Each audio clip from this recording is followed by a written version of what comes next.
Good afternoon and welcome to Sterling High School for today's Colonial Conference baseball game featuring the Sterling Knights going against the Haddonfield Bulldogs.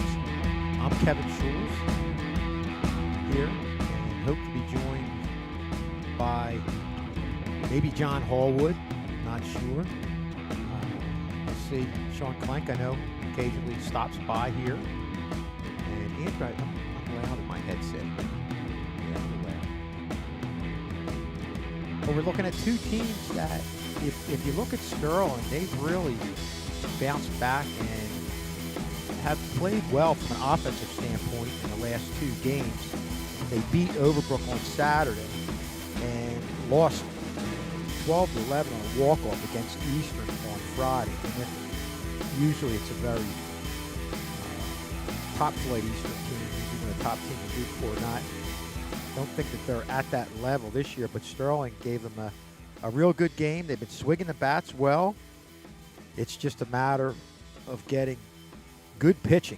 And what you're going to see from the Sterling team this year is games where the pitching is pieced together. You're going to have guys start out, go 2 innings, guy go an inning, another guy go 2 innings. They have a lot of pitchers, just really don't have that number one ace at the top where he's going to get you a win every fourth day. So, but again, this is a Sterling team that definitely hits the ball, no question about that. And just looking at the last two scores, getting 11 runs against Overbrook and 11 against Eastern will tell you all you need to know. They've played some real tough teams. Haddon Heights was a game they lost. Haddon Heights is probably one of the top teams in the conference. I would say them along with West Deptford. Haddonfield, who we're playing today, is down a little bit. No question about that. They're 0-3 and have a lot of younger players and just kind of finding their way, which is uncharacteristic of a Haddonfield team when we're talking about what they've been able to do over the last 5 years, 6 years. Them and West Deptford usually challenge for the conference title. But it's great to be out here. I'll tell you, we say that really with all the sports this year.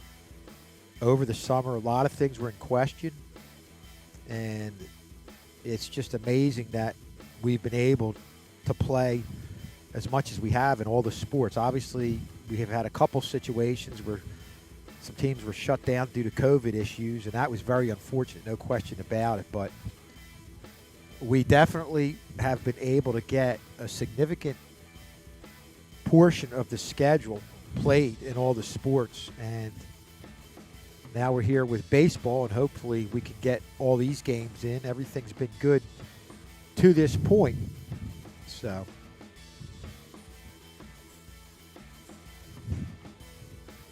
both teams just getting ready right now.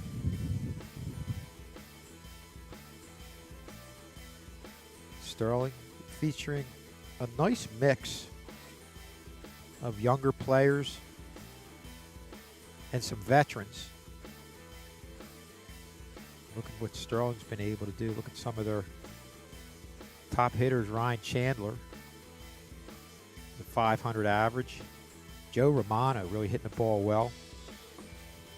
At 444.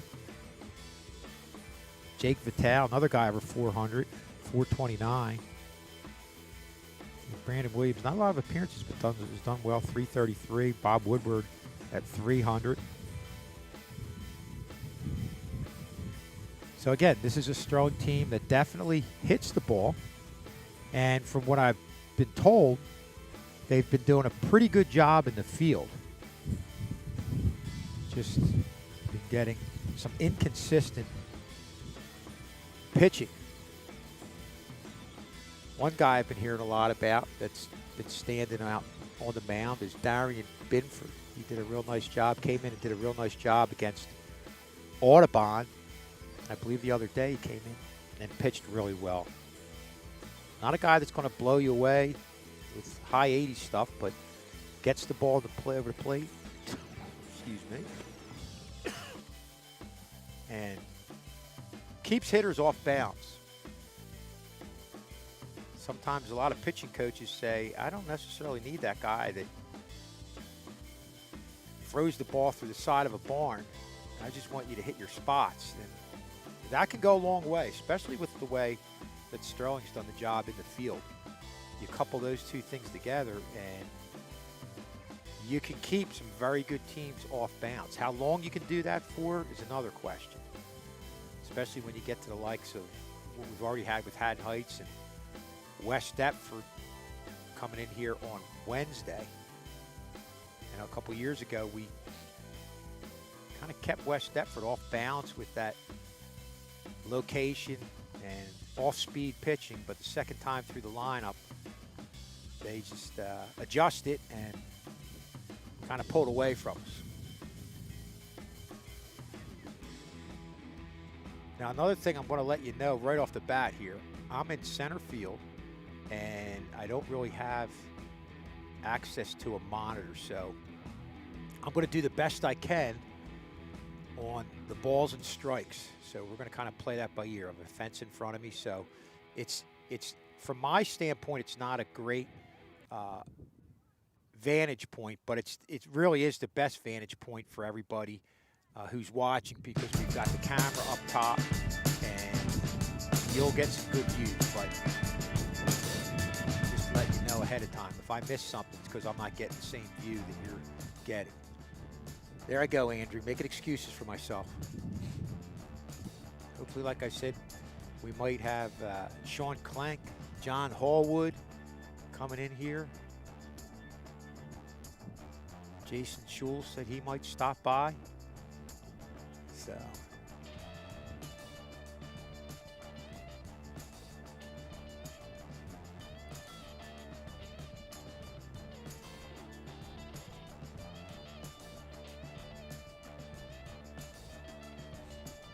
Ron Morella on the mound for Sterling.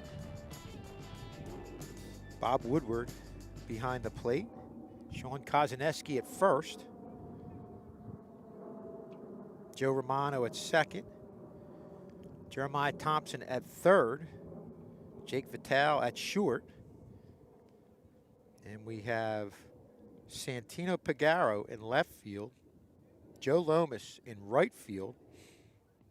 And Jordan Serrano in center field.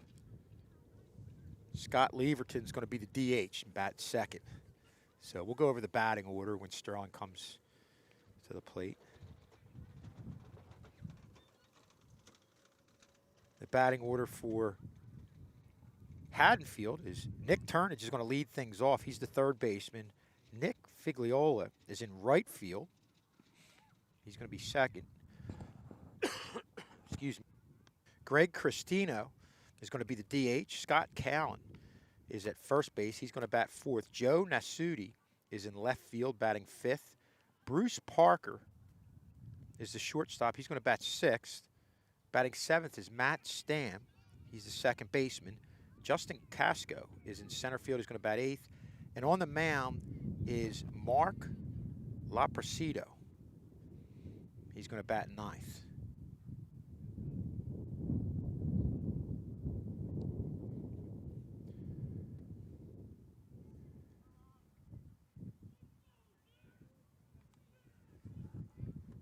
So we're ready to start with Ronnie Morello going against Nick Turnage.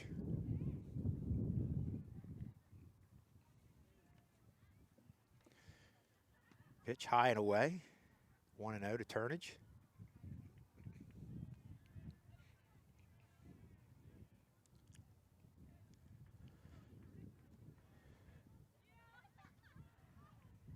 Ball just up and away. Didn't miss by much. Might have been a little bit high, a little wide. 2-0 to Turnage.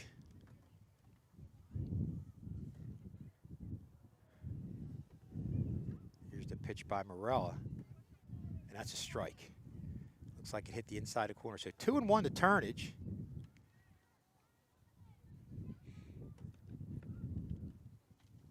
I think the key here for all the pitchers we're going to throw today is to get ahead of the hitters.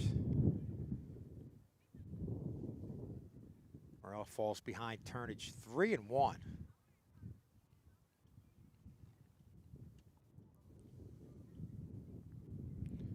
A lot of wind out there today, and its wind's going to be in the hitters' faces, blowing in. Ground ball just gets to the left of Thompson, and Turnage is in with the first hit of the day. So with nobody out, that's going to bring up Nick Figliola. Great job by Andrew getting the monitor over here.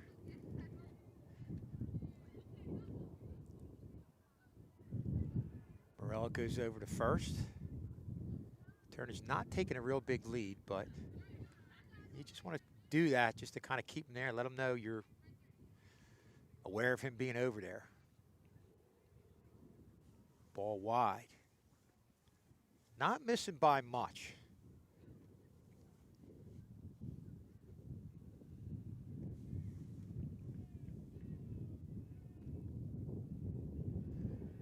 Morella just throws over. Definitely not his best move, but he just wants to keep Turnage close. Leadoff guy probably has some speed.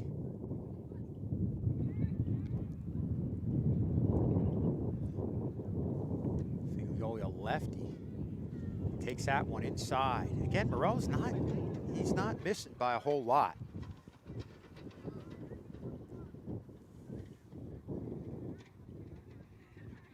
So 2-0 to Figliola. There's a breaking ball. Boy, that shows a little bit of confidence there. You're down 2-0 as a pitcher in the count. You throw that breaking ball for a strike. Nice pitch there by Ronnie Morella.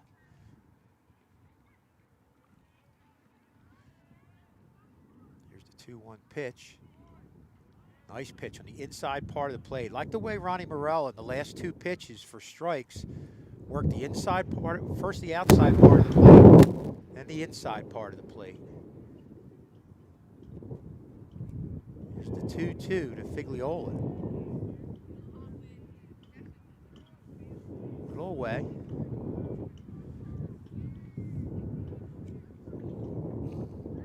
The big question here is Ronnie Morella, when he got behind the count, threw that breaking ball.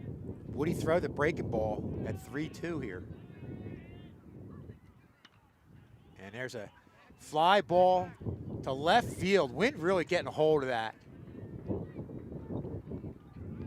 And it's grabbed by Brandon Williams. Nice play by Brandon Williams. And that's not an easy play because you're going over there and that wind is really blowing. So good job by Williams getting it and getting that first out.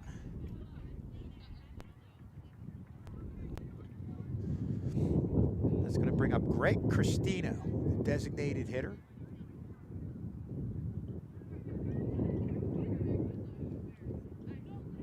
Here's the pitch. Looks like he offered. Okay, not sure. I was looking above the fence if he called that a strike or not, so.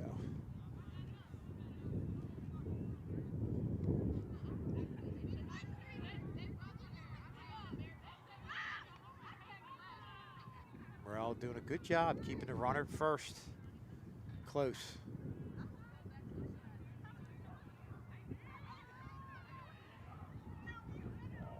Here's the pitch. Breaking ball over the middle of the plate. It's going to go to center field. George Serrano under it. Gets it back. The runner going all the way to second, hustling to get back to first. So that's 2 outs right there. Good pitch. Looked like a breaking ball by Ronnie Morella. He gets the second out. So after Turnage gets on with a single, Morella getting the next 2 hitters. It's going to bring up Scott Cowan, the first baseman, cleanup hitter.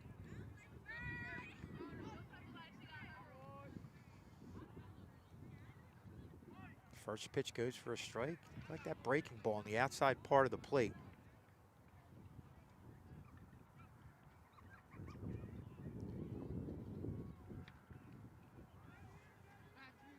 There's a fly ball to left field, and it is, they're going to say it's foul? Okay. Runners kept going. Wasn't getting a real clear signal there. So that's going to be foul ball down the left field line.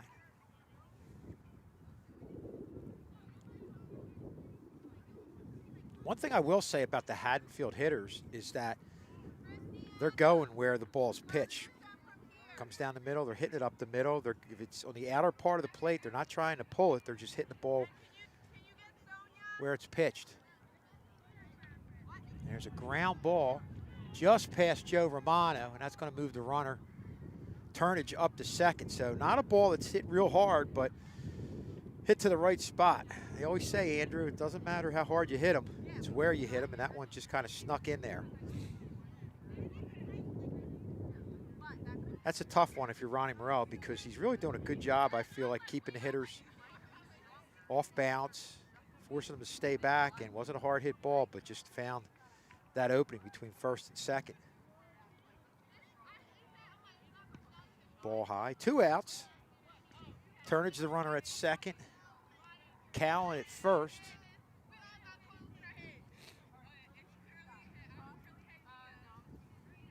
Bob Woodward comes out and talks to Morella.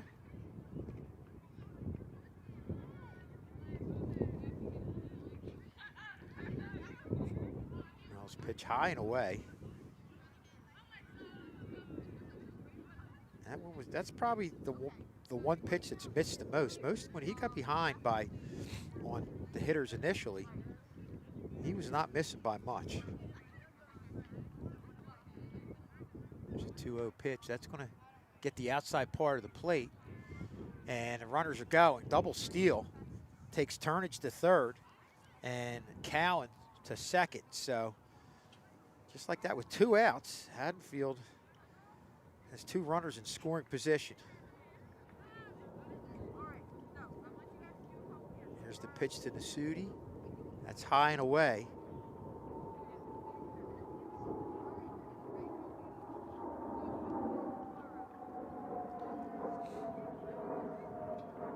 Wasn't sure of the first pitch there, so I'm not sure. I think we're just 3-1.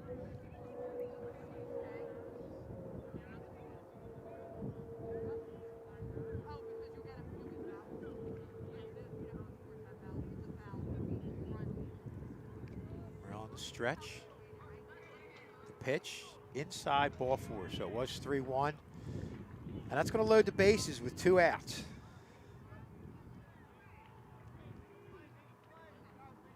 So Haddonfield threatening early, but Sterling just needs to get a big out here, and they'll come away unscathed.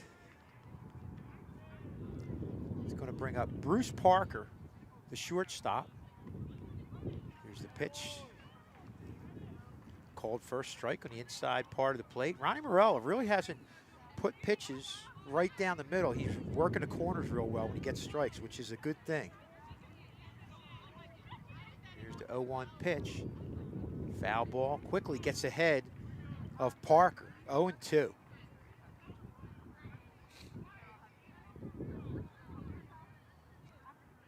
I have to feel like we're going to see a breaking ball here on an 0-2 pitch. Away. Wow. Didn't miss by much. Sterling wanted that one. Boy, you're looking at the reaction of some of the players in the field. They really wanted that one. Like a backdoor breaking ball. 1 ball, 2 strikes to Parker. Here's the pitch. And that's low. Good job by Woodward. Going to his knees, blocking it. It's the one thing about this Sterling backstop. It's almost like a major league backstop with all the area you have behind you. So it's important to block the ball. Ground ball, foul to third base. Scooped up by Thompson. So count will remain 2-2 to Parker.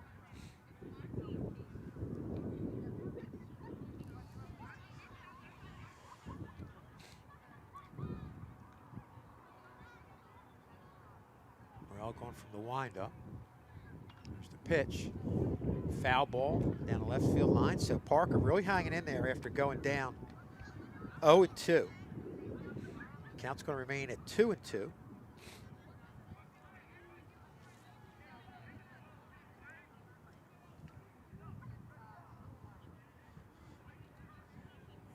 pitch from Morella. And that's fouled off again.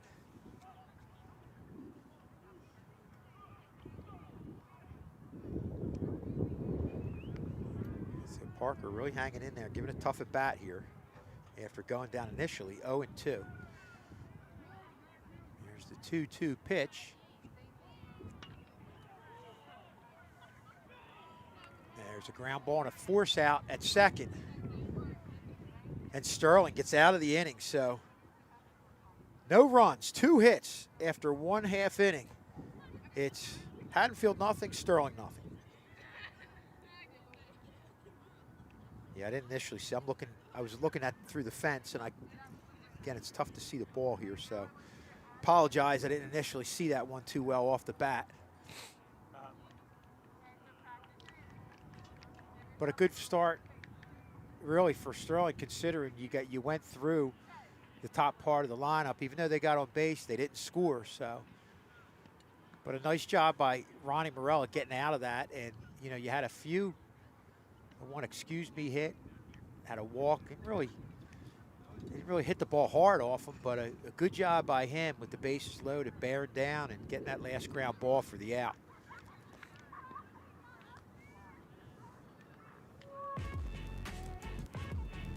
And tomorrow, we're going to have volleyball. That's something that just got added to the schedule. Tomorrow, I believe it's at, Andrew, correct me if I'm wrong, is it 3:45 or 5:30? 3:45. So we're going to tentatively say it's at 3:45, and it's going to be on YouTube, just as this game's on YouTube.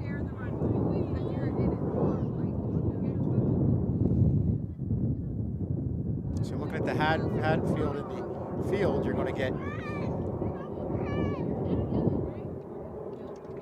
Mark Leprosito on the mound. The catcher is going to be Evan Miserundino. That's a tough one there. At first, we're going to have Scott Cowan. At second base, Matt Stam. At third, Nick Turnage. At short, Bruce Parker. Left field, Joe Nasuti. Center field, Justin Casco, and in right field, Nick Figliola. And for Sterling, Jake Vitale is going to lead things off, followed by Scott Leverton. Then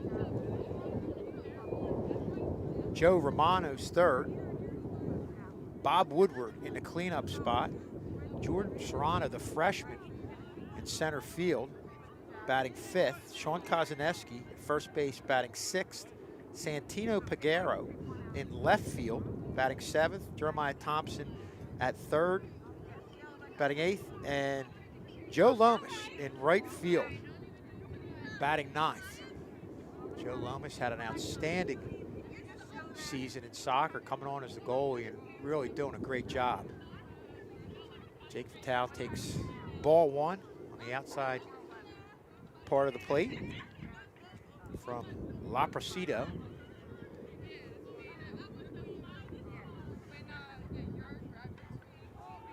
Vitale swings and fouls one off down the left field line. 1-1 to Jake Vitale.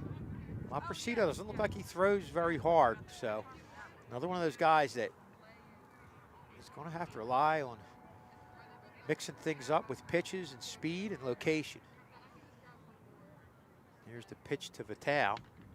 And that's going to go to second base. Ground ball to second, gets bobbled. And Vitale is in there. Not hit real hard, but the second baseman bobbled it. And with Vitale's speed, you bobble a little bit, and he's going to be in there, and that's what happened.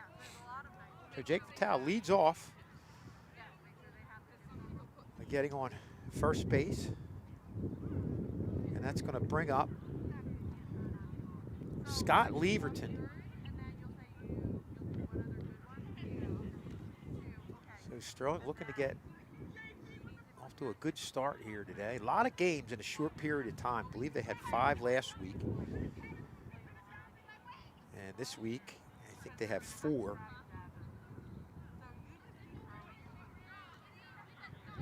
Ball one high and away to Leverton. Leverton's the DH. batting for Ron Morella.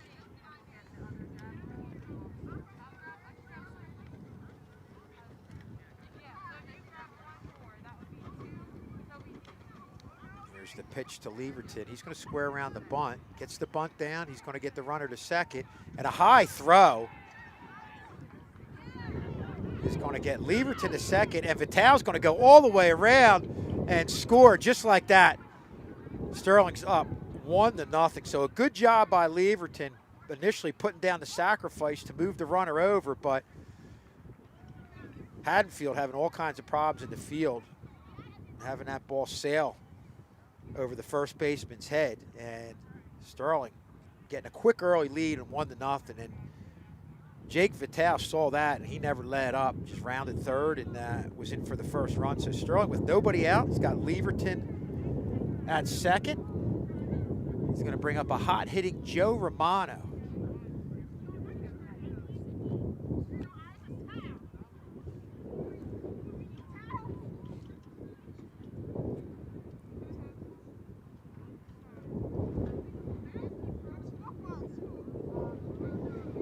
Ball high.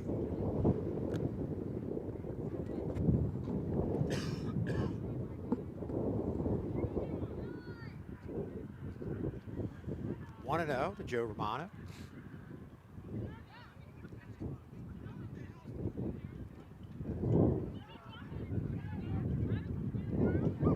Ball away, 2-0. I think this wind is, you always say how it affects players in the field. I think it might really affect the pitchers a little bit too.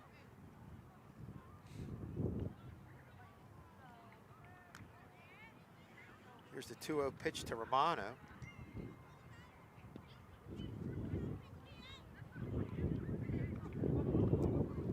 Breaking ball. Couldn't quite see from my vantage point if he called that a strike or not. So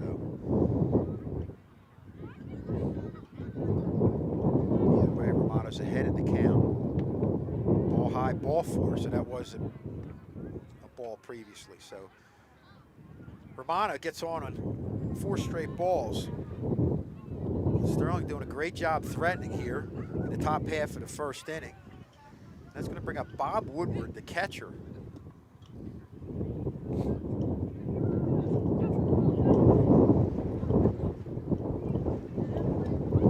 Sterling featured some guys at the top of the lineup who have experience. They all started as sophomores. Jake Vital started as a freshman. And Woodward tries to bunt the first offering. Laprecido fouled it off. Trying to move the runners over here.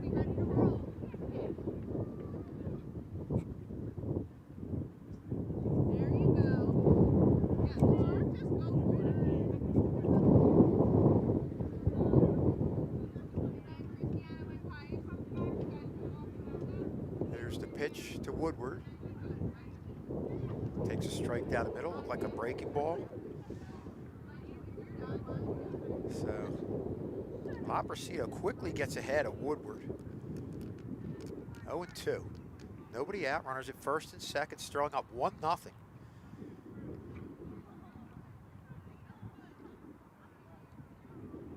Woodward steps out. Laprecido really taking some time to look at the runners.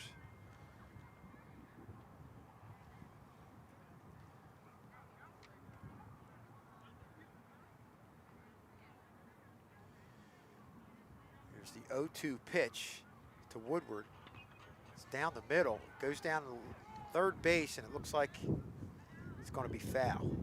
Okay, very tough for us to tell from here. We're just looking for the runners slowing up. Here we look at the replay. Good job, Andrew. Looked like a, boy, that was a hanging curveball. Seen a lot of off-speed stuff from Laprecido. Count still remains 0-2 to Bob Woodward. Runners at first and second.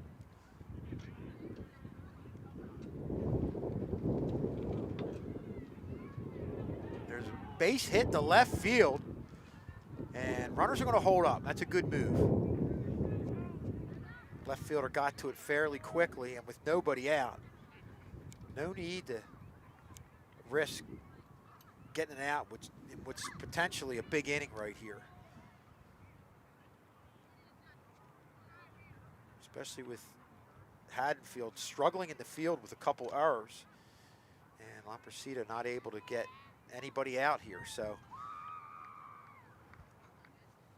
that's going to bring up Jordan Serrano, a freshman center fielder, with the bases loaded and nobody out. Just a little bit low and outside, ball one.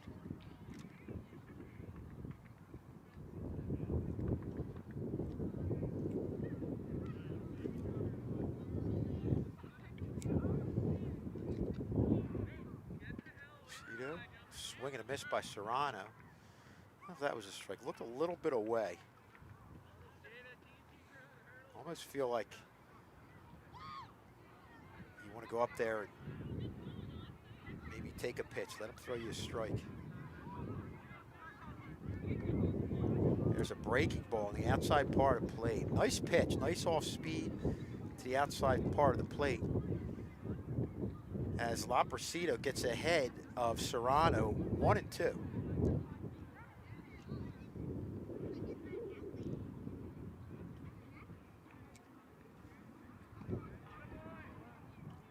And there's a swing and a miss on the breaking ball. Not quite sure what kind of pitch that he's throwing, but Serrano goes down swinging for the first out. And that's going to bring up Sean Kozaneski.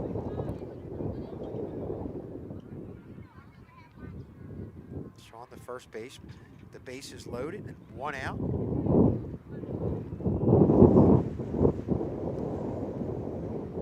Swinging a foul ball there. 0-1 to Kozaneski.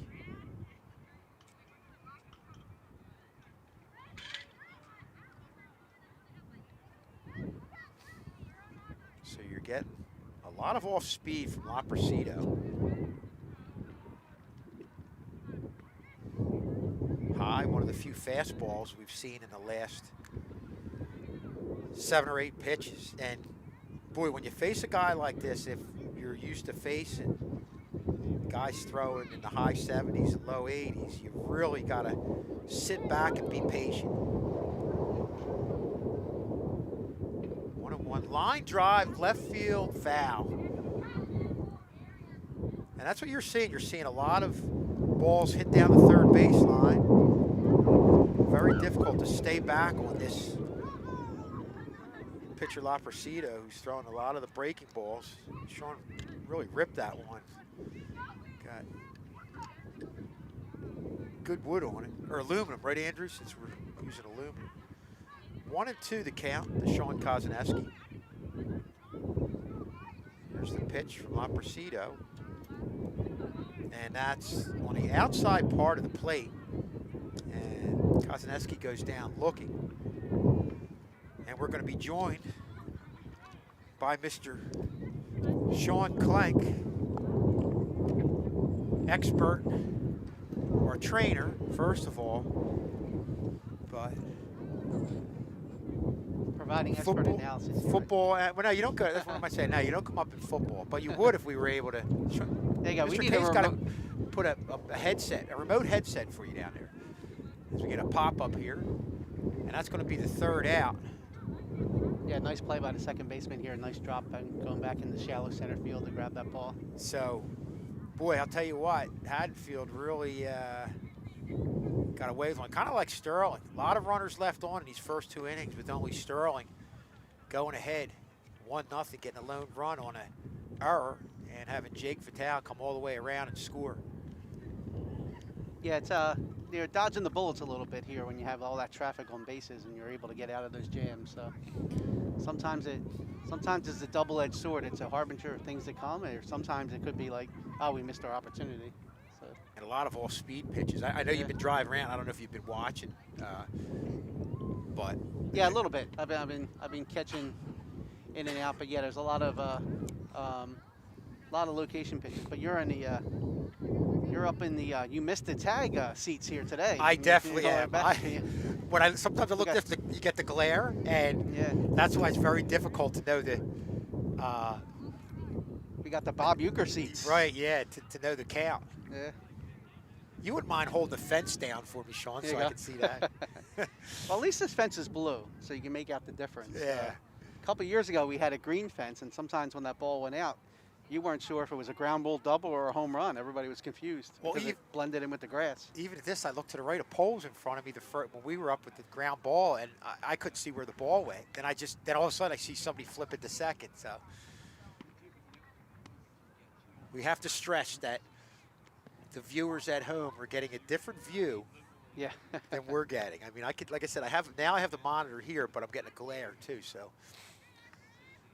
Yeah, we got the center field camera here by Sheree. Sheree and Andrew doing an outstanding job throughout the entire sports season. And yeah, they I think they're up for Athlete of the Year this year, Sheree and Andrew. You know, because they covered every sporting event here. That's true, and it's just great.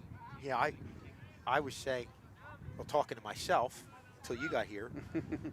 But that it's just amazing how many games we've gotten in. Of course, we had a few glitches. Some things got canceled, but overall, as we look at a ground ball to third, just goes over the glove of Thompson, and that was. Yeah, it looks like a little bit of a tough hop here. Yeah. So Jeremiah went to go to the backhand. It looked like it just hit the lip right where the dirt and the grass meet and took a little bit of a high hop on him. It's unfortunate. You don't always get the true hop there. And I believe this is Evan Miserandino. And they might get a rundown here. Yeah, got a rundown here. Yeah, they're going to run right at him. That's a good job by Woodward. Great job by Woodward. And they get the out. Waiting for the call? I think they... Did he call the out? I didn't see the call, but he umpired. Yes, we got the out. Yes. All right. Yeah, it was an excellent job here. They went to a sacrifice bunt there, and the runner kind of committed before the batter did and got caught halfway. And like you said, a really nice job by Bobby Woodward. In those situations, especially for the young players staying at home, you always run at the runner and make them make the decision. And that's a common thing. You said that a lot of times you think you have to throw the ball, and you know, Woodward just really fundamentally did exactly what you need to do. He froze the runner. And that's a big first out to lead things on, to get that out there after the runner gets on and having that tough first inning with a decent amount of pitches. But again, it erases that bad hop down the third baseline too for Jeremiah. So I think Jeremiah feels a lot better now. Absolutely. With no runners on base. So, and we know we've been in the coaching situation where he stood on the sidelines and you coach kids to do that, do it, and then the switch pops up and they still throw to the base behind the runner and they just move ahead. Yep. So it's real frustrating. There's a nice play by Joe Romano. I missed the call that he was safe. Yes. He was safe, but in any way, that's it. Boy, getting in there, really getting to it quick. I mean, it wasn't hit real hard. Well, this is why over there and a that's why that play by Woodward is reigns big right now. Oh, absolutely, absolutely. That swinging bunt really did the trick what the sacrifice bunt was trying to do. Yeah. But that was a real nice play by Joe Romano charging. It's just the glove hand transfer right there, and it's just a little bit of a delay. And Joe Romano, this is his. I mean, I'm sure he plays second. That's his position. Played here in some of the leagues, but as far as high school, he was a center fielder and an outstanding center fielder. Boy, he got a strike right there to Nick Turnage, but he covered as much ground in center field as other than, you know, obviously Donovan Casey was in a league of his own, but after that, I feel like he covered as much ground as anybody I've seen in the program over the last 12 years. Yeah, it's Sterling, we've been very fortunate since I've been here to have very talented center fielders. I mean, you're going back to Andy Myers, the Baldino brothers, I think Matt Adams was out there for a couple of years, and like you said, fly ball to the left, and it goes foul. You know, I mean, you can name the list of the center fielders that we had over the years, and again, they come easily to mind because when the ball goes up in the air, we were always confident that it was going to get caught in center field. So, and speaking of which, we have a freshman playing center field, Jordan Serrano. I've heard a lot of good things about him, and that enabled you to put Joe Romano at second because they feel confident in him as we look at a ground ball going down the third baseline. Seeing, Sean, before you got here, it's just as many ground balls down the third base line foul as when you've been here. Same thing happened before you got here, and that says a lot about a lot of the off-speed pitching that we're seeing. Yeah, it's a change of speeds, and you definitely see definitely see how effective that is, and even the soft ground ball. You know, I mean, you're telling somebody's not getting a solid contact on that. So that's where hitters need, like the second time through the lineup, a lot of times you'll see them adjust and get that ball to left center field. Yeah, it's and it's interesting for Sterling this year because we have so many games in such a short amount of time that I think Coach Hoffman's going by pitcher by committee and trying to using 3 or 4 pitchers every game so they don't have to have the mandatory 3 to 4 days rest because of the number of pitches. So you're going to see a lot of pitching changes, not necessarily for ineffectiveness, just for the fact that we just need arms for every game. Well, that's the other thing. Like I said, we don't necessarily have those top of the rotation 1s or 2s, but we do have a lot of guys who could pitch, which you could go against a good team that used up their 1s and 2s, and at that point you both have your 3s and 4s, and we have a lot of options there. So with this schedule, with a lot of games in a very short period of time, you could pull off an upset against a good team for that reason.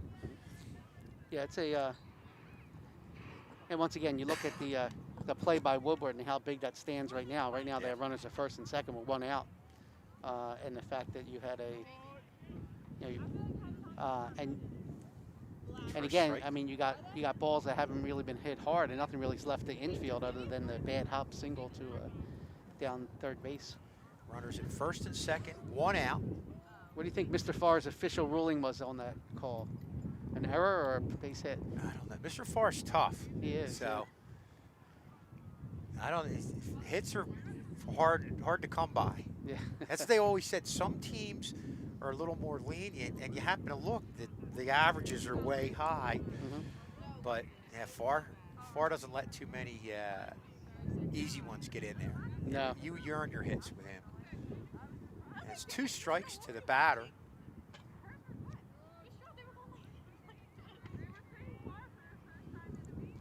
Tried to get the batter to the chase, and there's no biting there. I'm seeing if we could you get a number on this hitter?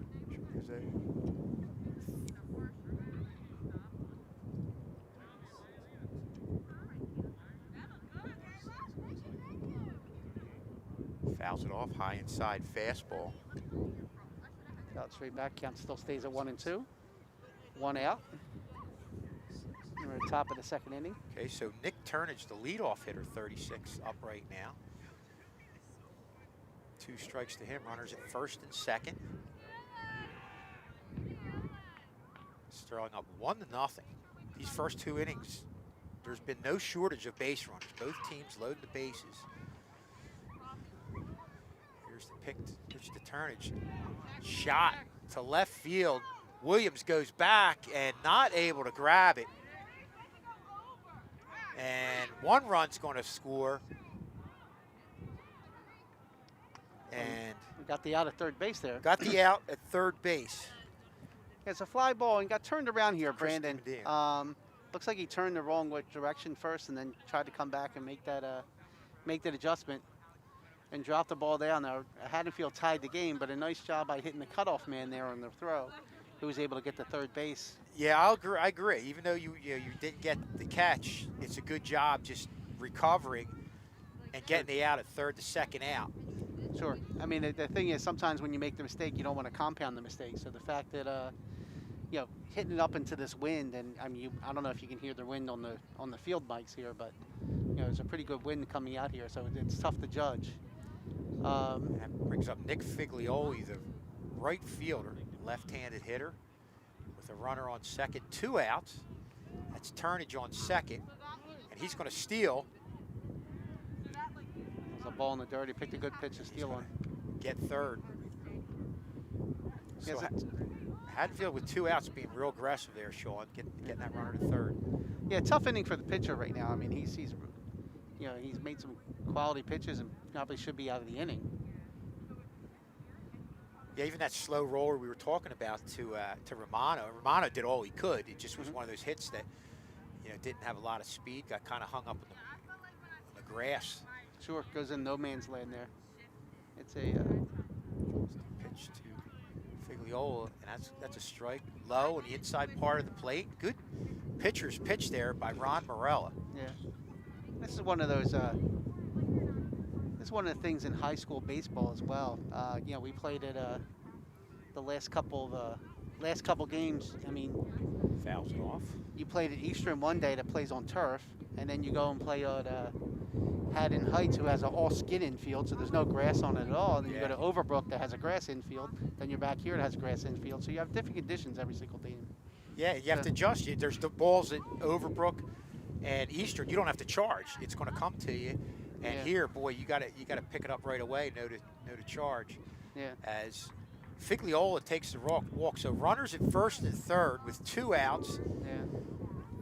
Interesting to see here if Sterling makes a call here, because usually this is usually a situation where they try to, Haddonfield will try to steal second base to draw a throw.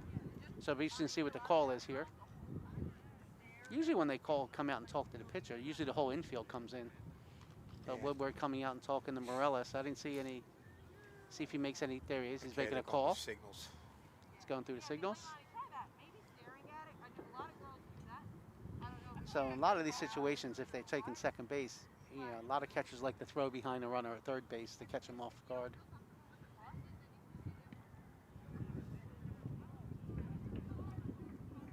Couldn't quite see, Sean. Did he call that a strike? He called it a ball. Ball, okay. Looked pretty good, didn't Again, from 400 feet, it looks pretty good. Right. Yeah, don't listen to us when we start judging balls and strikes. Yeah.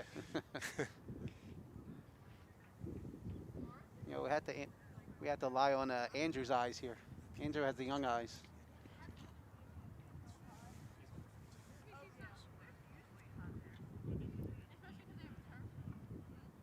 I believe this is Christina. See that strike call here?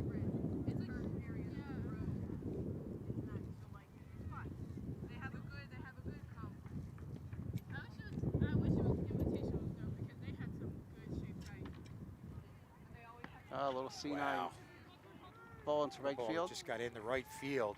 Yeah. And that's going to plate the run. And just like that, Haddonfield is up 2-1. So, boy, that's a tough one, man. I mean, Ronnie Morella put the ball where he needed to put it, and not a hard hit ball. They're just finding holes there. Yeah, kind of scored it through. And like I said, that's tough to see. I mean, like you have, especially with the runner on first base, like I said, you're talking about that first and third situation. That might have been a situation where if Sean Kozaneski's not holding a runner on at first, he might have been able to get there and the pitcher could have come over. But in a situation where you're holding the runner on first, it's tough. So that's going to bring up Scott Cowan, the first baseman. It's a line drive up the middle, almost hits. Sterling got the third out there. I'm not sure what were they doing? Yeah. I'm not sure what he's throwing the first for. Boy, that's a nice job by Jake Vitale coming over. Yeah, Joe Romano makes a nice catch there and then tries to throw to. Yeah, let's see this. Look at it on the replay. Yeah, you had the look. See the balls, hard hit up the middle. Almost looked like, did it hit? Almost hit. Yeah, Morella. Morella gets out of the way, and hits the mound and pops up. And Vitale makes a nice play over. Here. Makes a nice play, flips it to Romano. I think is there a bonus where if you get a fourth out, there you go. This inning, it carries over to the next inning. There you go. But a good play by both of those guys. Yeah, nice job. And again, it's one of those innings where there's a couple errors there, and when you look at the situation, Sterling with a couple C9 singles, they were fortunate to get out of that inning with only giving up 2 runs because we had 2 outs on the base paths. I feel like Ron Morell. We were talking about, he goes off speed, mixes in a fastball here and there, but doing a good job with location. And when they're hitting the ball at the end of the bat, sometimes the breaks aren't going to go your way. But I think he's doing everything he needs to do right now in this game. Yeah, and it's Haddonfield feels good about being up 2-0, or excuse me, 2-1. But at the same time, they gave out at first base on a base running error, and then they gave it out on third base on a base running error. Yeah, and a quick look at this, I feel like if you're Sterling, you want to just put the ball in play because Haddonfield has had a couple errors. So, you know, I'm sure the coaches are saying it's what we were saying earlier. You got to be patient there because they're going to be throwing inside pitches, hoping you'll get strikes just by fouling balls down the third baseline. But second time up, that's when you need to adjust and line those in the left center field. Yeah. The analytics in high school is put the ball in play and make them make plays, yeah. Yeah, make them make 3 nice plays to get an out, you know? Field the ground ball, throw the ground ball, and catch the ground ball, right? So make them make 3 things they make an out. Keep it simple. Yeah. Now, it'll be interesting to see on Wednesday. We have West Deptford coming in. Heard a lot of good things about them. I got a chance to see Haddon Heights. They look really good. I know they have at least, I believe, one Division I player, a couple kids who are going to play in college. Yeah. And they're a tough team. They hit the ball well. They field the ball. Yeah, we just played them last week. Yeah. So it was, they took advantage of a couple situations against us. And again, it's one of those games where when things started getting out of control, it all just rolled downhill. Yep. And that's the key with high school baseball is to try to minimize the amount of mistakes you are and not combine those mistakes with other mistakes or trying to be too aggressive. So this looks like Jeremiah Thompson coming up for Sterling. Yeah, if you're a Channel 19 fan, you recognize him from the fall. He's our quarterback on the football team. And had that one bad hop at third, but for the most part, he's done a nice job at third. Coaches are happy with what he's been able to do. Yeah, absolutely. It's he had a nice season as a freshman playing at the freshman level, a little bit of JV. But it's funny, you kind of forget about the players who are playing the sports because we missed the whole season last year. So, you miss a season of that development. Here's the pitch to Thompson. And he's going to pop that one up. Ball's in the air, wind's blowing pretty hard. Shortstop. Oh, that could be a tough one. Yeah, there is no guarantee on a ball hit like that. But yeah, Sean, to what you're saying, a lot of the varsity coaches, they don't get a chance to see some of the freshman games, so you're finding out about 2 grades of kids now. Usually it's the sophomores coming in who you get a chance to see with the JV and varsity initially practicing, but they had a lot more kids to look at this year. Sure, and then somebody like Jeremiah Thompson that you're pleasantly surprised by because, he's such a committed football player. You're not even sure if he's coming out for baseball. Yeah. So when he comes out, you're very pleasantly surprised, and he's really a stabilizing influence on the team.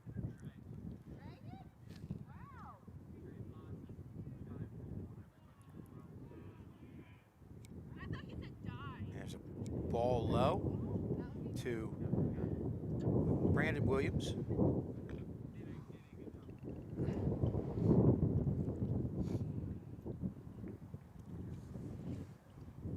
Yeah, it's always nice. Like Brandon Williams up this inning. It's one of the most frustrating things with baseball. If you make an error in the field, is not getting the bat right away. So you always want to get back up there to try to help your team as soon as possible.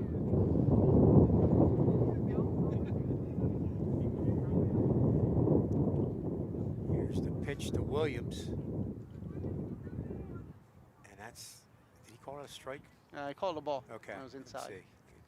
That was a pole get in my way a little bit there. That was close though. Yeah. Well, it's hard to tell what a plate is from here because we can't really see it because of the mound. From our vantage point, we're obscured by the mound, so we can't really see the plate. So. Very interesting, but like I said, you guys are getting, this is the best view you could get. I think if we were behind the plate, that wouldn't work out as well with a one-camera shoot, and we're able to be up high. Sheree's up there doing a fantastic job. Yeah, we need to give her a microphone. Give her let her commentate. There's a strike 3 that called inside part of the plate. So there's 2 down. Although if we gave Sheree a microphone, we might have to keep our finger on the edit button there.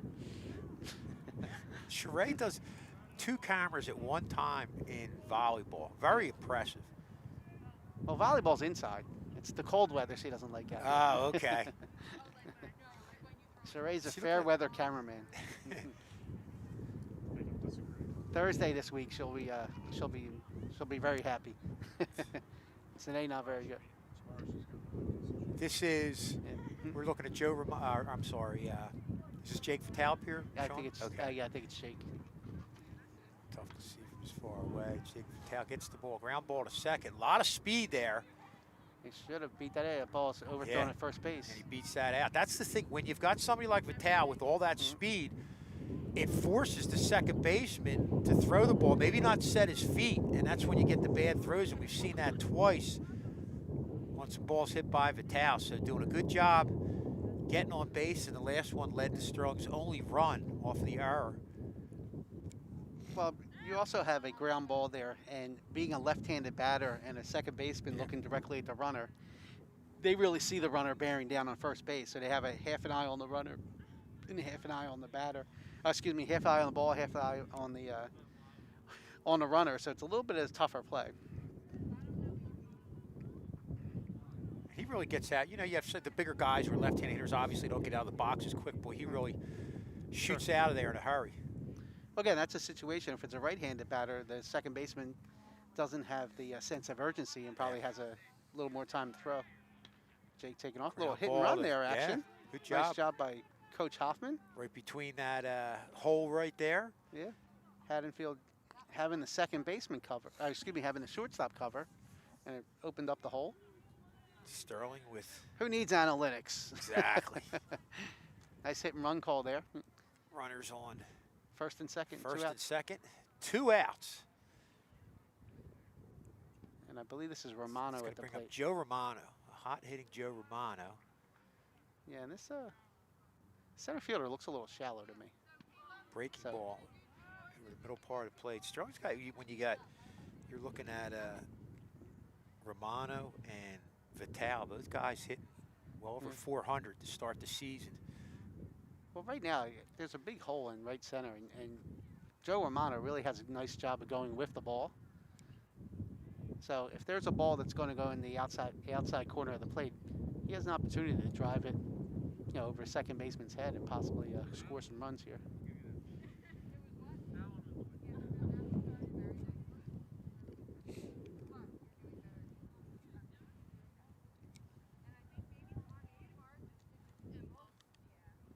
Ball on the inside part of the plate. I would say La Presidio is probably thrown 80% off speed.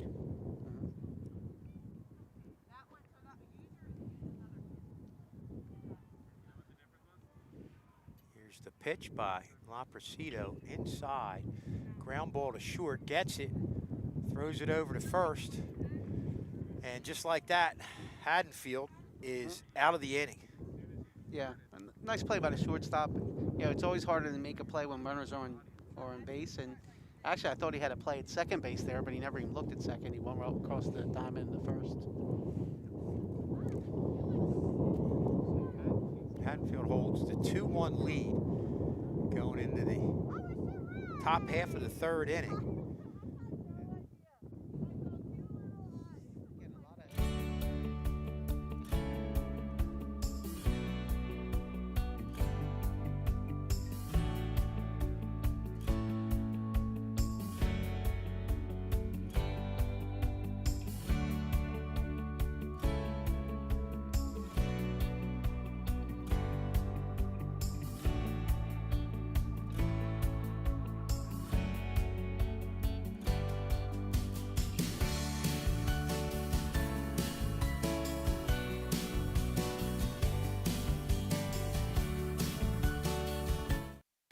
We are back here for the top half of the third inning. I'm Mr. Schulz here with Mr. Klenk. Sterling down 2-1 against a gritty Haddonfield team. Both teams have gotten a lot of runners on base, a lot of runners left on base, but both pitchers throwing a lot of off speeds, especially La Presidio. for Haddonfield. Both pitchers, we were just talking, Sean, we were wondering, we don't have a pitch count, but both pitchers have thrown a lot of pitches. Yeah, they faced a lot of batters, and they've gone through the order now in the top of the third. Right now, I believe Sterling's now facing the 3, 4, and 5 hitters. Is that correct? I think 1 and 2 just batted. So we're Correct. in the meat of the lineup. Christina, I think, let me just see here. We will double check that. Can you see the number here? Andrew's our number guy.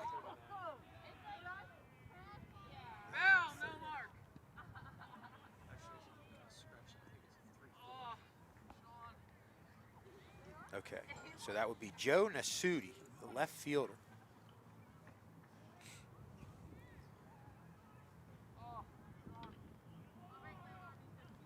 Foul ball again, down the left field line. You got a 1-1 count. And we're talking about the pitches, but Sean, I mean, I'll ask you this. You'd be better suited to answer this. Do the off-speed guys normally able to throw more pitches than maybe a guy who's relying all fastball? Yeah, less generally, pressure on? it's I mean, when you talk to guys who pitch and who throw, guys who don't have that max effort tend to last a lot longer. It looks like Ronnie has a nice, easy delivery here, so there's not a whole lot of max effort going into each pitch. You know, and you see that over the years. You know, we were fortunate to see Barnegat a few years ago. You know, who had a major league first round draft pitcher, and he was very nice and easy on his delivery. It just seemed like he was like a marathon runner. You could have come back in 3 hours, and he still had that nice, easy delivery. I saw him pitch, and he pitched against somebody. They were both thrown over 90, but to what you're saying, the other guy was a max effort guy. I believe that's Bishop Eustace, correct? Is that who that It was Gloucester Catholic. Gloucester Catholic, yes. And Groom, to what you were saying, looked like he was throwing batting practice, but he was throwing 94 miles an hour. Sure. And as we look at the pitch here from Morella, here's a ground ball out in front of the plate. That's going to go foul.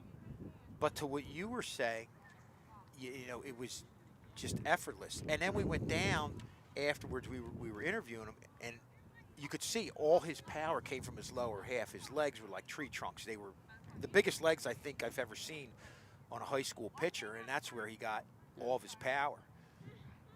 Yeah, and those and again, you see guys who are throwing it. I think it takes a little less out of the arm and a little less. We look at a line drive to center field, and Serrano's not going to get it. Went up, went for it, went underneath, and he's not able to get it. No, nice backup by Joey Lomas there. Joe Lomas coming over, getting the ball, and that's important on the backup on that play when you come up and try and make the play. Yeah, it was actually a sinking line drive. Now, we had a good vantage point to that. It looked like it was going to hold up for a second, and then it kind of,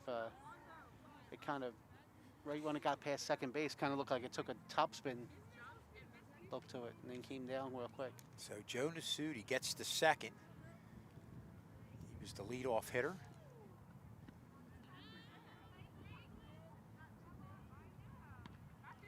But getting back to the pitchers, it's almost like watching somebody run the 100-yard sprint versus somebody running a 2-mile, you know, or a 3,200. The 3,200 has a nice, easy pace, and the 100-yard sprint's an all-out max effort. Bruce Parker, the shortstop, up for Haddonfield. Takes a ball outside.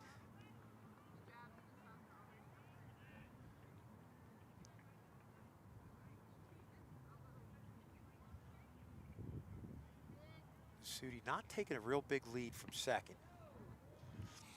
No, and I'm sure the Haddonfield coaches had spoken to him about being very conservative on the base pass because they're putting the ball in play. Yeah. And after making 2 outs in the last inning, you know, they on the base pass, you know, they, you know, very easily they could have been up 4 or 5 runs from the last inning. It's a good fastball there by Ron Morell. It just caught the inside part of the plate.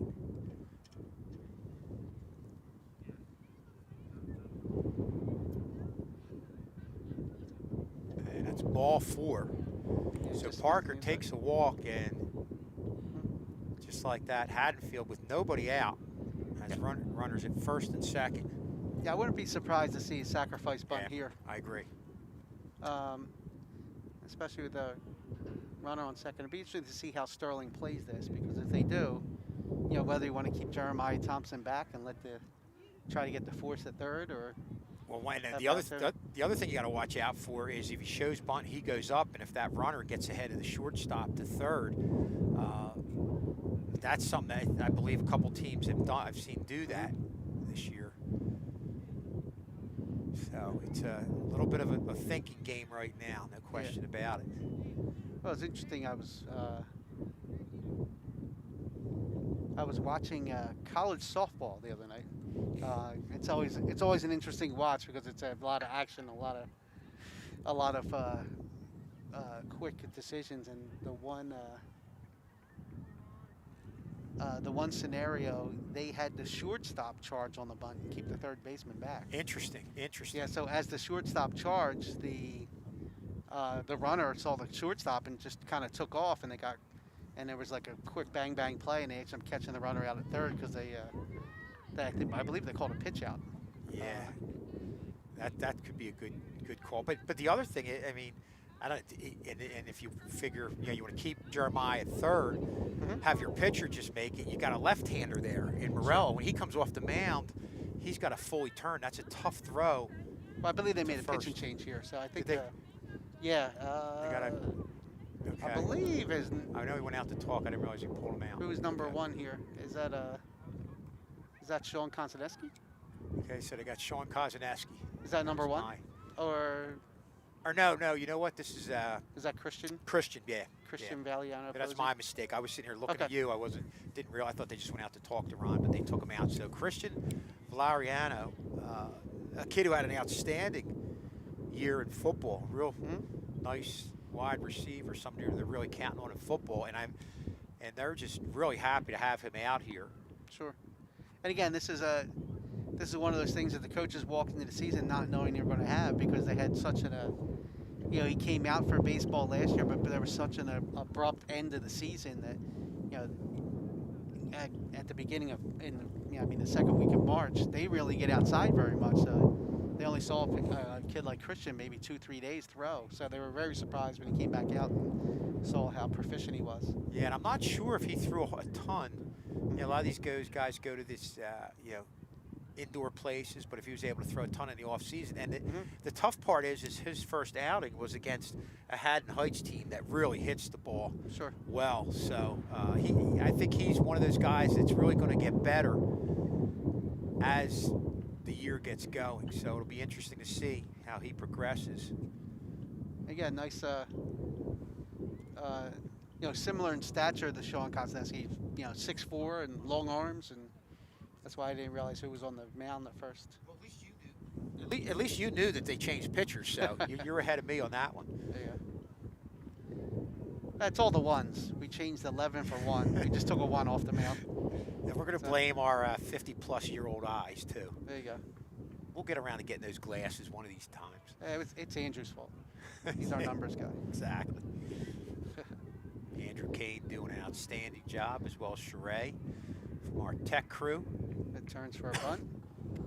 And right there, you see the first baseman is playing up, and it looks like Christian's responsibilities could have covered at third base. Yeah. It's interesting here because I don't see where the rotation's going to be at first base. I don't see where Joey goes. Joe Romano. Because in the last situation,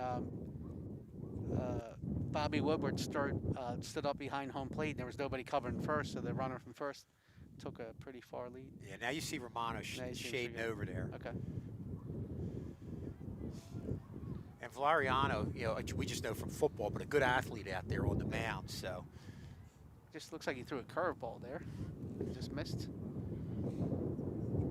Seen him do it in the gym, and it looks like he had a nice 12-6 curveball when he showed it.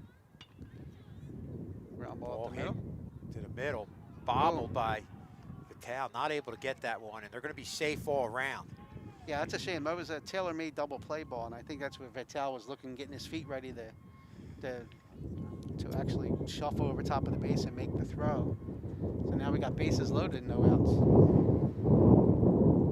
Well, Sterling's gotten out of these jams with only a little bit of damage in the first few innings, but obviously Haddonfield right now really threatening.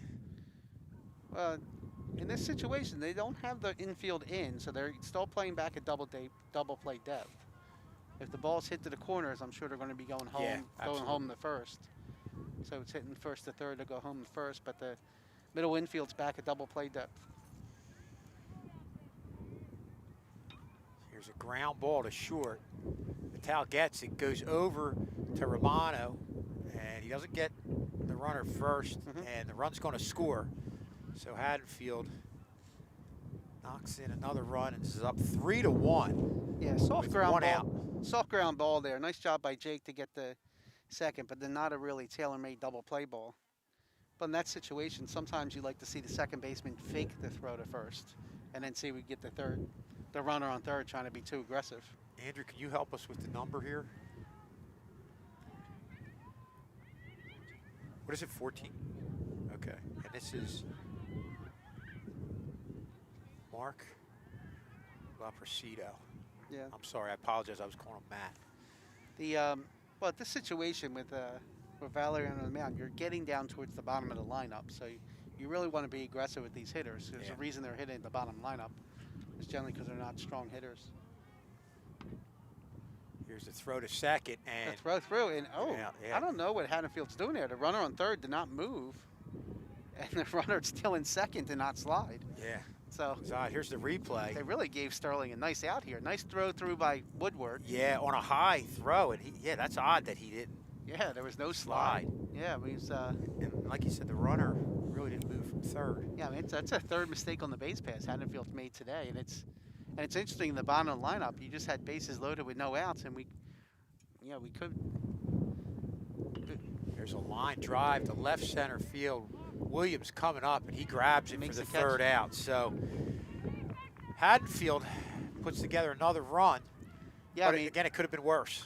Yeah, bases loaded, no outs, and another base running mistake, and it takes us into a situation where we only give up one run with bases loaded, no outs. So Sterling has to feel a little fortunate, even though there's a lot of traffic on the base paths.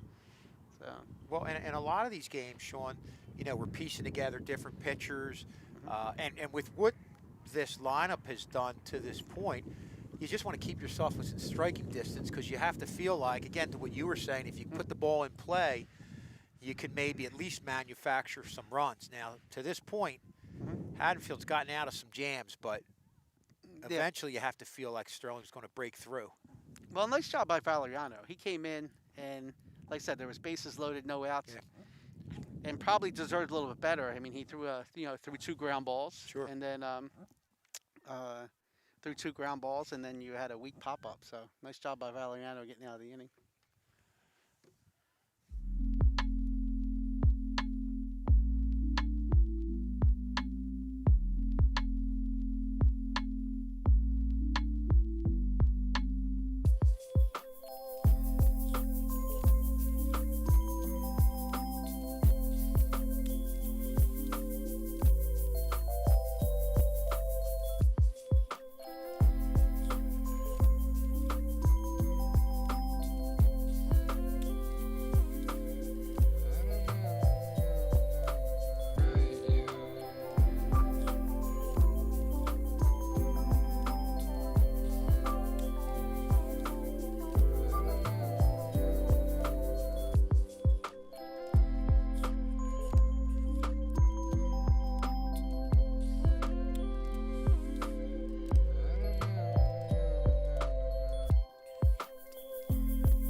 And we're here to start the bottom of the third inning.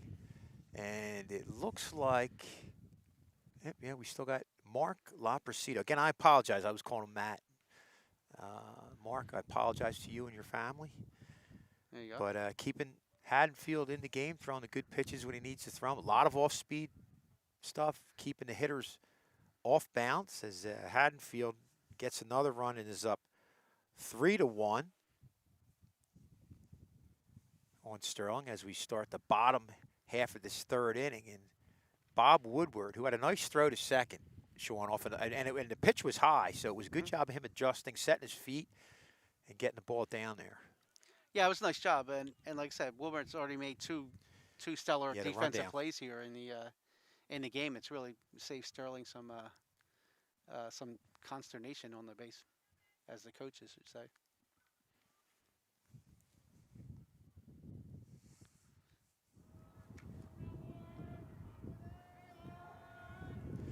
Here's the pitch to Woodward. Starts him our curveball. Curveball, outside part of the plate. Not, and what La Presida's doing, he's throwing the off speed, but not getting it right down the middle. He's really working the corners really good.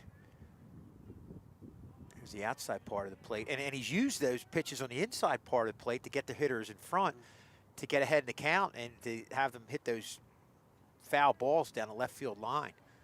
Sure, and and what you see mostly is as high school hitters, they want to be aggressive and Sure. they want to come out and try to hit the fastball.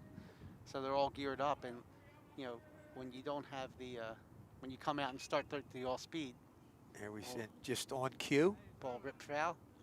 So when you're throwing off, you're throwing some stuff that's a little off speed, and not coming right at them. It actually keeps the hitters off balance there. Is this definitely Woodward up here? No. Yeah, okay, it's him. Yep. Yeah, 23. Okay. Line drive down the left field line. Yeah, he's doing a nice job staying in, and that was a pitcher's pitch. It was kind Sure. of a little low, but you don't want to leave it out to the umpire. So he's nice job getting his bat on the ball and trying to keep the bat alive. Anything close, right? Isn't that what Yeah. we used to tell all the 9-year-olds and 10-year-olds and 11-year-olds? And they listen sometimes, right? There you go. Here's the pitch to Woodward. And he's going to get under this one. Pop up to the second baseman, which the wind's died down. Not as much of an adventure as when the wind's whipping up. I know we had a pop up to the shortstop that was going all over the place. And that's where it's important, Sean. We always tell kids in that situation, man, run it out, because if it falls in, you don't want to be stuck on first. You want to get yourself in position to get the second. Yeah, absolutely. And Bobby's going to be kicking himself there because it looks like he had a pitch to hit and just got a little under it. And Bobby's one of our better hitters, so he always expects a lot more out of himself. Going to bring up the freshman, Jordan Serrano. Yeah, Jordan has great speed, so it'd be nice to see him get a ball in the gap here, and you can watch him display that speed for us. So Ball high.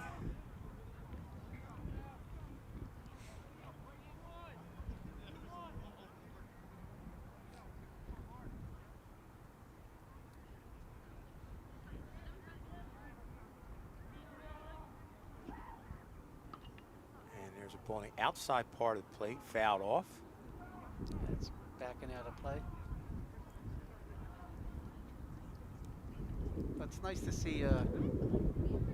Usually, when you get freshmen up in the varsity level, they tend to get big eyes and aren't as aggressive. But Jordan's been a nice job of being staying aggressive up here.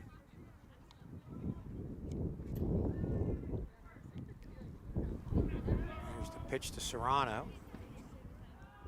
It's low and away. Good job. Good eye there by Jordan Serrano.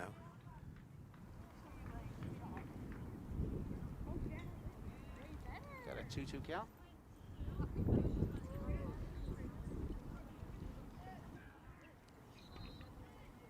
It's the ball to the right side, and they're going to, first baseman is going to get that. That was Scott Cowan. Yeah, one unassisted there. Or two unassisted, I'm sorry. Just like that. Haddonfield's got 2 outs, so this could be for La Presido. Got to work on my anywhere baseball he's not going numbers to here. work. That was 3 unassisted. I'm sorry. So, La Presido could get out of this one with not a lot of pitches. He's definitely thrown a lot of pitches in the previous innings. well, it's Sean funny. Kozaneski up here.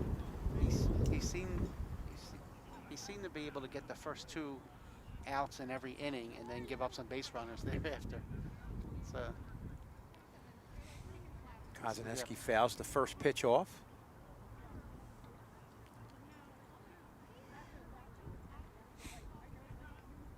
Shauna Sr.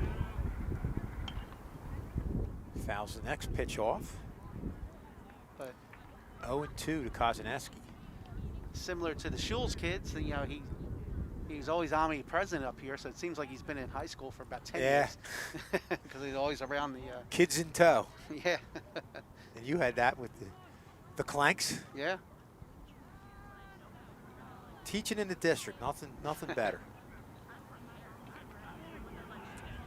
Sean hanging in there tough, fouling that pitch off. Seems like Laprosita, when he gets ahead, he's really goes to that breaking ball, especially when it's 0-2 or 1-2, goes to that breaking ball on the outside part of the plate.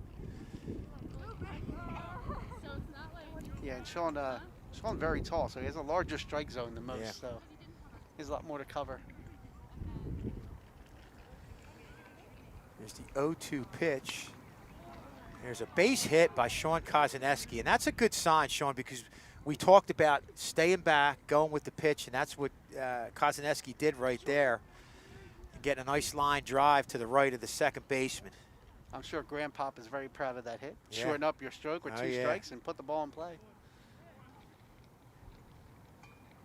You might have heard that a time or two growing up, huh? Yeah, oh yeah. From Papa K.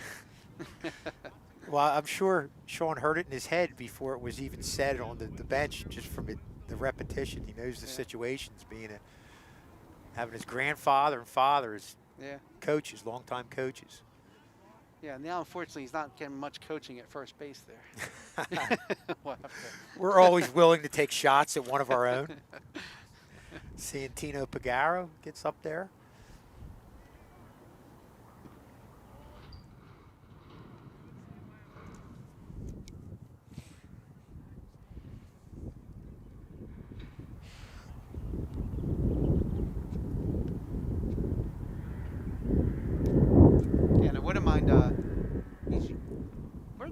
It's interesting. He's been working inside to right-hand batters. Wouldn't mind seeing Santino trying to just hit a little chip out to left field here just to get another runner on. So if he works on the outside part of the plate. Oh. And okay, lost the bat. Well, I think it was a 3-0 count. So I think it's now a 3-1. Umpires generally don't like that. No. When they throw it down. I think anything close could possibly be a strike here in this next pitch. And Santino gets the walk. Yeah, once again, the Sterling with the 2 out base runners again in this inning. Just needing one big hit here. And I think we made a mistake. Santino's been in left field. We said Brandon Williams was there, so that's our error right there. There you go. Players make errors and the announcers make errors. That's right.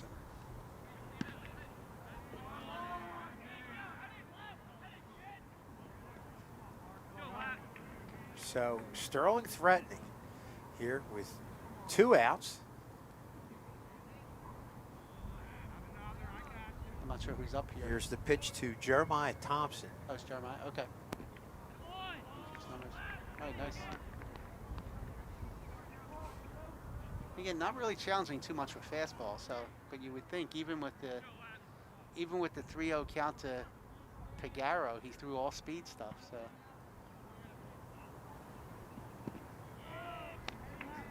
Yeah, he's really working that outside part of the plate. Thompson swings and misses.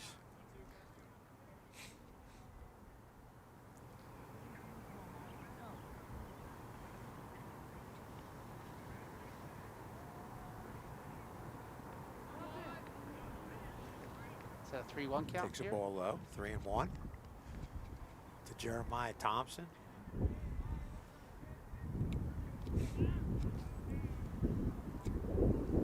He's definitely thrown a lot of pitches this inning. Yeah, I thought initially he was going to get away, go out of it with not that many, but As the ground ball goes to short, they're going to flip to second, get the force, and just like that, Haddonfield, after Sterling getting a few runners on there with 2 outs, is out of the inning. So Sterling comes away not able to make up any ground on the 3-1 lead by Haddonfield as we end the bottom of the third. I'm going to go to the top half of the 4th inning with Haddonfield up 3-1.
Okay, and we're back here at top of the 4th inning action.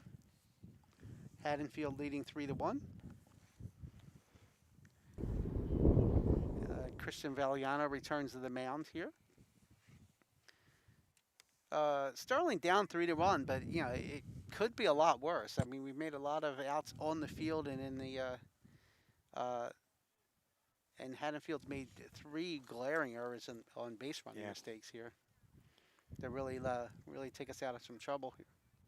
And you thought we were going to maybe get a 2-out rally there. It had the looks of it, but give credit to Mark Laprecido. He hung in there and continued to work the corners and make those pitches that's able to get him either pop-ups or ground balls, and you got the ground ball in the force at second. Strong wasn't able to get anything across. Yeah, and kudos to the Haddonfield shortstop. That's 2 straight innings where you're making a play to finish the inning where runners coming right across your face. This is the 3rd baseman, Turnage, I believe. This looks like 36. Andrew, help me out here.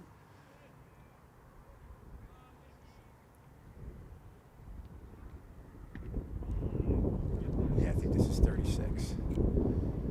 So Nick Turnage, I believe, has been on base each time. I know he started off the game by getting on base. Going against Valeriano for the first time. You hear the change of velocity. Valeriano is really making the glove pop. Definitely, here. definitely.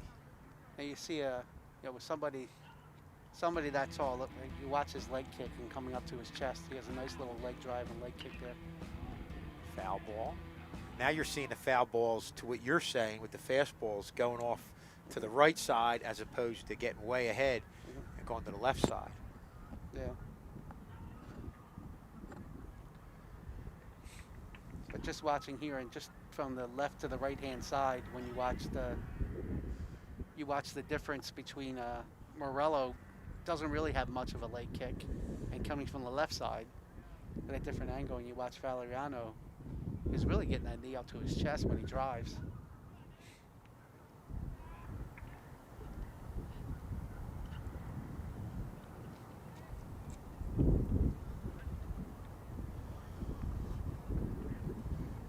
Pitch and swing and a miss, and ball's dropped, and Woodward's going to throw him out at first. So Lariano starts off.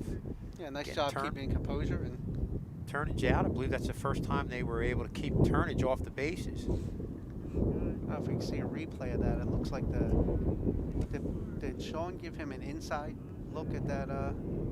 Looks like Sean took an inside approach of that throw the first to help out Woodward. This ball 1.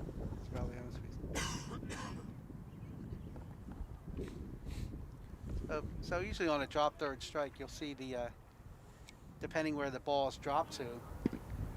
Sean Kozaneski moved to the inside of the base the baseline and gave Wilbert a nice target to throw to. Yeah, you never want to throw crossways where you have run the risk of hitting ball hitting the runner.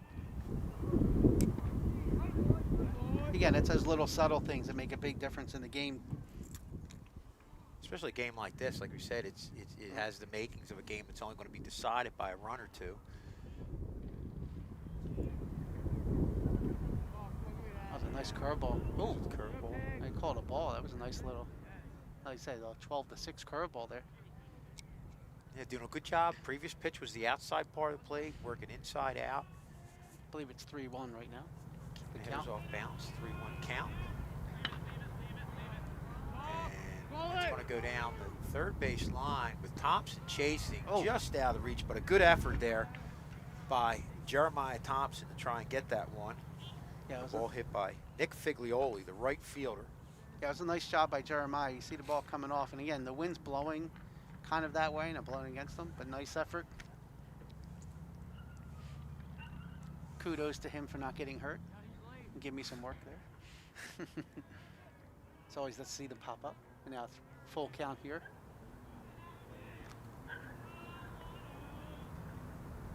Pitch. Oh, wow. I think we might have got away with one there.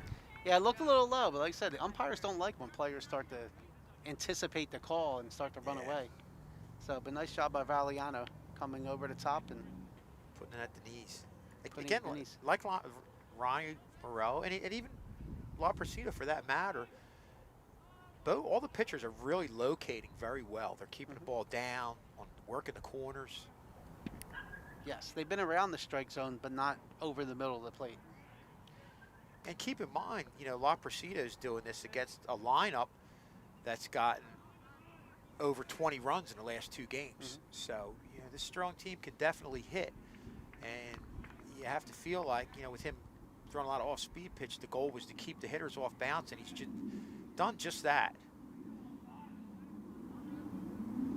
Here's the pitch to Cristino. Cristino with a line drive, diving play there by Jake Vitale. Real nice play by Jake Vitale going to his left, and that'll be the third out as we go to the bottom of the 4th inning with Sterling down 3-1. Yeah, that was one of the hardest hit balls of the day. Yeah.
We are back here to start off the bottom half of the 4th inning.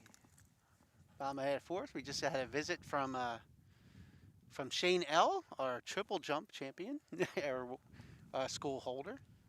And this is school record holder, coming back and encourage the boys as they take on Haddonfield tomorrow. Shane, an outstanding football player also. Yeah. Is this, what's this look like? Joe Lomas from here? Is that 15? 15, okay. Andrew's going to confirm. Here's the first pitch to Joe Lomas. Loprecido's still out there on the mound. He's thrown a lot of pitches today. Yeah, Joe Lomas, one of our soccer players and winter track runner.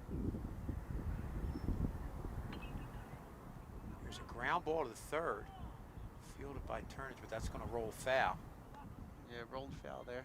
Joe Lomas doing a great job coming in out of nowhere, taking over the goaltender position in soccer, and really doing well. Yeah, Joe was in the midfield and has nice defensive mid, and then we had an injury to the goalie, and then he actually took over and became our keeper and really did an outstanding job for somebody who doesn't work with it every single day. 1-1 pitch to Lomas, and swings and misses it at that outside pitch to Loprecido, that outside breaking ball.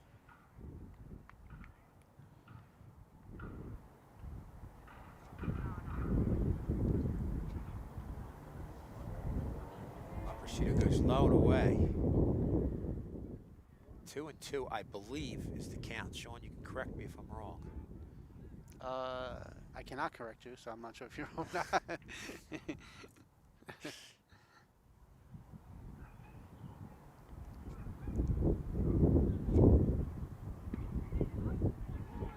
Called third strike, and you get the drop there. They're going to throw Lomas out. And that's that low strike right at the knees that Loprecido's getting the ball there. I know last inning, Valeriano got that low call, so, you know, as a hitter, that's where, you know, you're watching it from the dugout. Watch what the ump's calling, and Sure. anything close down low, you want to put the bat on it. So You definitely don't want to watch it.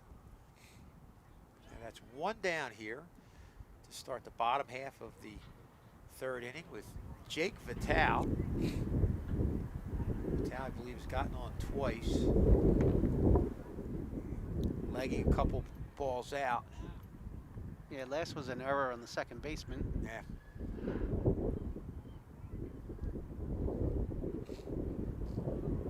Wind starting to pick up again here.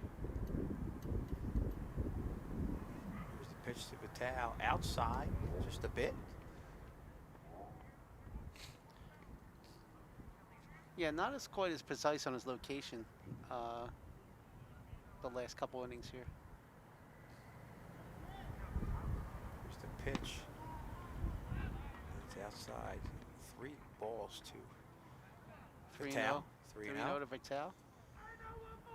We'll see what happens here. Usually it's a take sign here.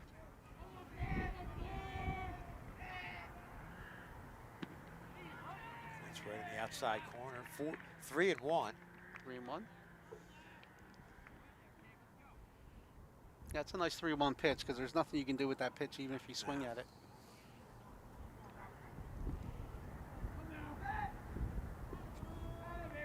And that was low for a ball, so Vitale takes a walk with 1 out. That's going to bring up Scott Leverton. Leverton is our DH today. Will remain in that position for Valeriano. Yeah, now last time they were up, Jake was actually running and it was almost like a hit and run. So we'll see what happens here. Well, good opportunity. You got the top half of the order here, even though there's 1 out. Good opportunity to get some runs.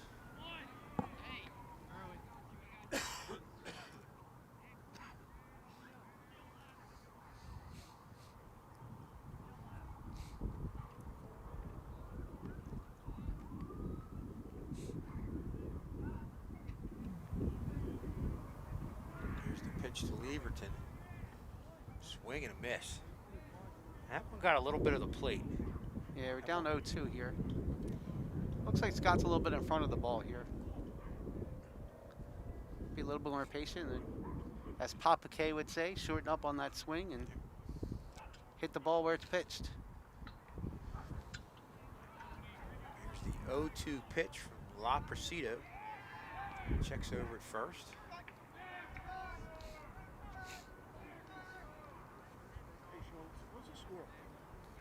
3-1.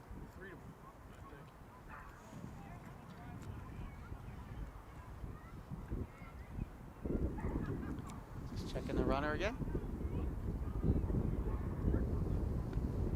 Here's the 0-2 pitch and runner going.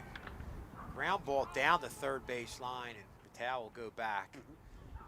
So La Presido had good reason to go over there. Obviously Vital, they're well aware of his speed and legging out a couple infield grounders, forcing that one error. Well, Jake had a good jump there. But you know, Scott, after seeing those 2 low strikes, did the right thing. I mean, that ball was coming in low, so you had to swing at it.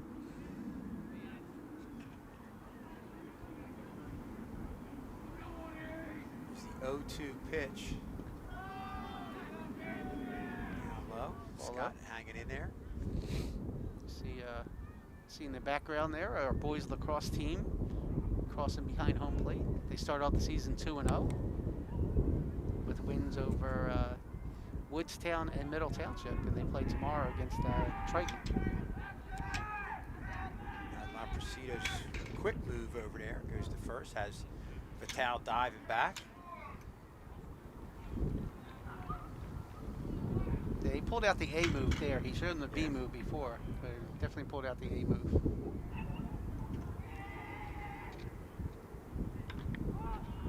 There's a foul ball. And still going with that high leg kick in the stretch. It's interesting. I know a lot of pitching coaches say mix it up. You can go with the high leg kick, but mix in the slide step a little bit there just to keep the runner honest.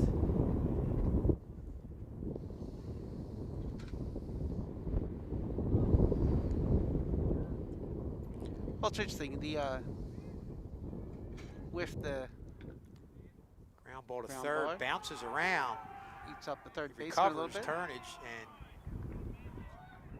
gets the out at first. So good job with Turnage staying with that bad hop at third and getting Leverton at first. The runner Vital moves up to second with 2 outs. Kept the ball in front of him. Did a nice job of not panicking and getting the ball over there. Bring up Joe Romano.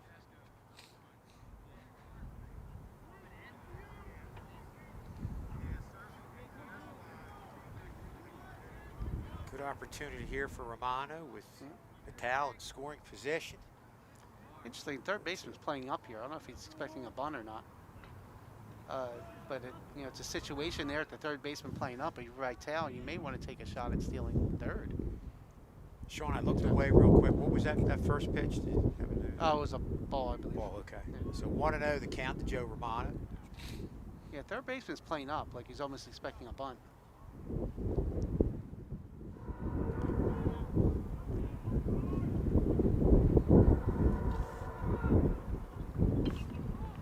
Romano fouls that one off. So 1-1 to count to Joe Romano. 2 outs. Haddonfield holding on to the 3-1 lead over Sterling in the bottom half of the 4th inning.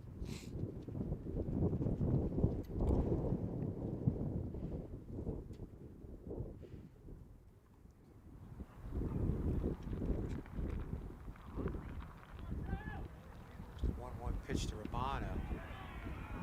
Inside, 2-1.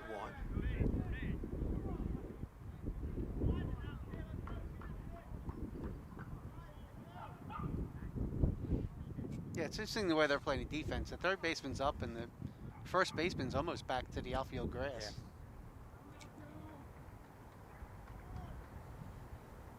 There's the 2-1 pitch. Ground ball to third. Turnage picks it up, fires to first, and that'll be the 3rd out of the inning. So Haddonfield escapes with any damage there, with Vital getting the second scoring position, but Sterling still not able to get a run across after 4 full innings. It's Haddonfield 3, Sterling 1.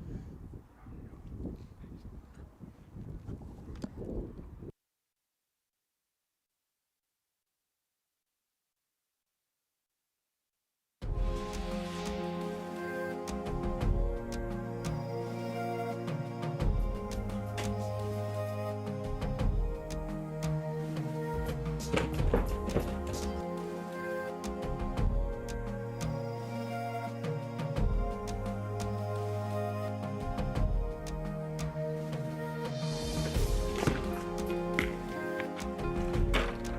what the? I never rejected my trash can. What?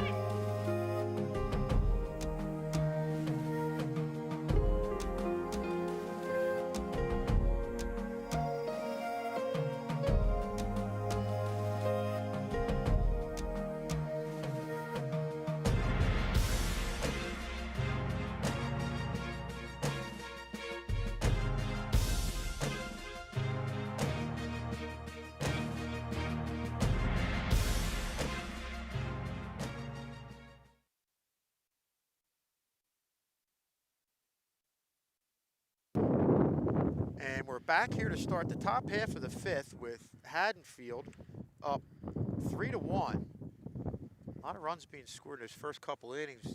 We've gotten base runners, Sean, in these last couple innings, but not a lot of runs. The pitchers are doing a good job making the pitches when they need it, getting some ground balls. Yeah, not a ton of hard hit balls. You know, the hardest hit ball was the end of the top of the fourth. There was a line drive that Vital picked up. But other than that, a lot of ground balls and not very many hard hit balls today. And it's interesting. You got to give credit to Laprecido getting to this point in the game with a lot of the off-speed pitches. We always say first time through the lineup, a lot of teams who are good hitting teams, they're getting their timing down. You might be able to get to him, but you know he's on his third time through, getting on his third time through the lineup right now. He's still doing a good job keeping the hitters off bounds. Yeah, and he was Valeriano starts off the ball. He's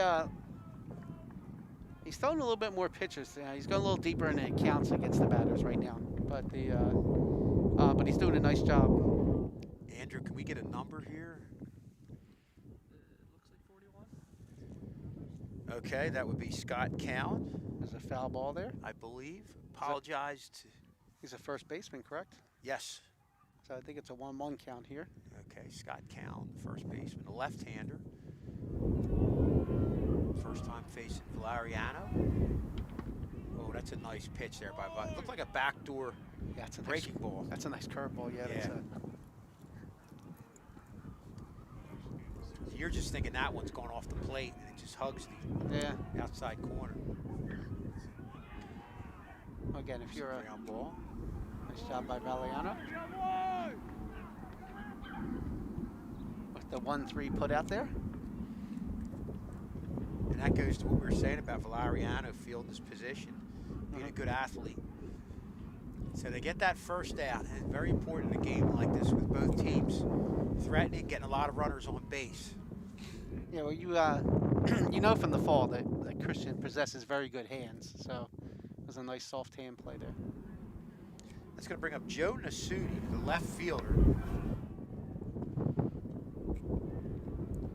Nasuti batting in the fifth hole.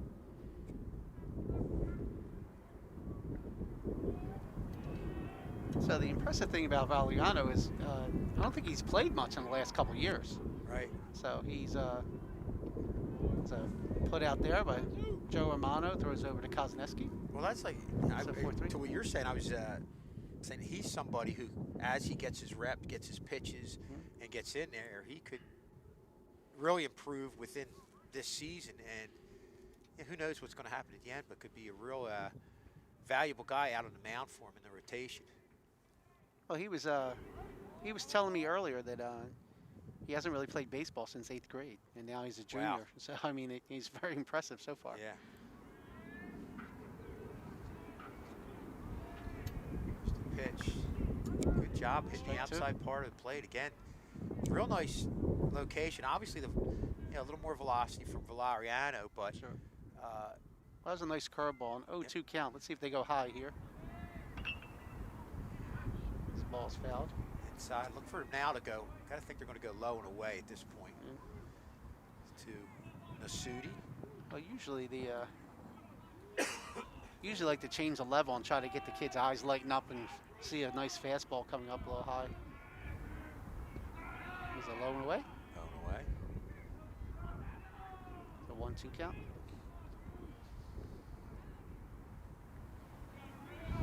And very good. Has very nice bite on that curveball.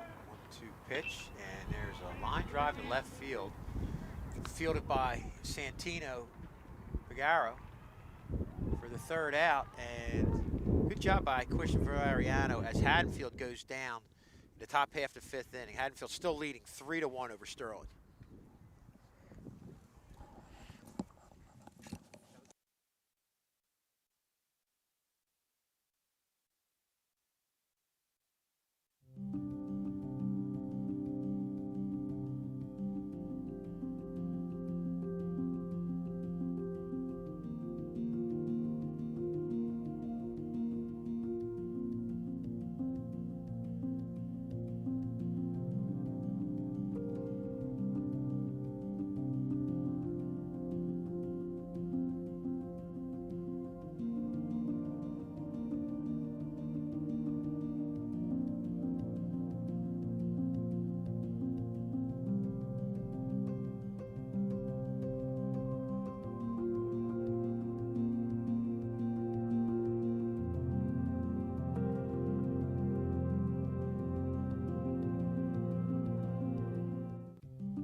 All right, we're coming back here in the bottom of the 5th. Sterling down to 3-1. Anxious to change that scoreboard in this bottom half of the inning. And this is So coming up, and Woodward. It's like Bob Woodward coming up here for Sterling. yeah, it looks like Haddonfield with the same pitcher. Contrary to what you heard in the first inning, they weren't twins, Mark and Matt. And I can't blame the eyes on that one because I have it right in front of me. So There you go. error by the broadcaster. There you go. It's one of those. It's one of those professional wrestling ones where you, with the Undertaker and Kane, they're brothers. We just didn't know about it. Had to throw in the professional wrestling. Of reference course, at least once you a and game. Mr. K are the. Absolutely. You guys will be watching pro wrestling until you drop, I think. Well, La Presido, what are you going to guess, Sean? Is he high 80s in pitches, or? Maybe he's going to have a couple days off after this game because Sure. he's definitely up there with the pitch count. But he's been starting everybody off with the curveball here, so. So we'll see. There's one in the dirt. It's 1-0 to Bob Woodward. Bob Woodward doing a good job behind the plate. Had that one run down that he ran at the runner. That was a key out, I believe, in that second inning. And had a throw down to second, was able to get the runner. Yeah, in a first and third situation, threw Yeah. a runner out at third, and Haddonfield not taking advantage of the throw down with only one out, and keeping the runner at third. So Takes a strike low and away. 1-1 count here.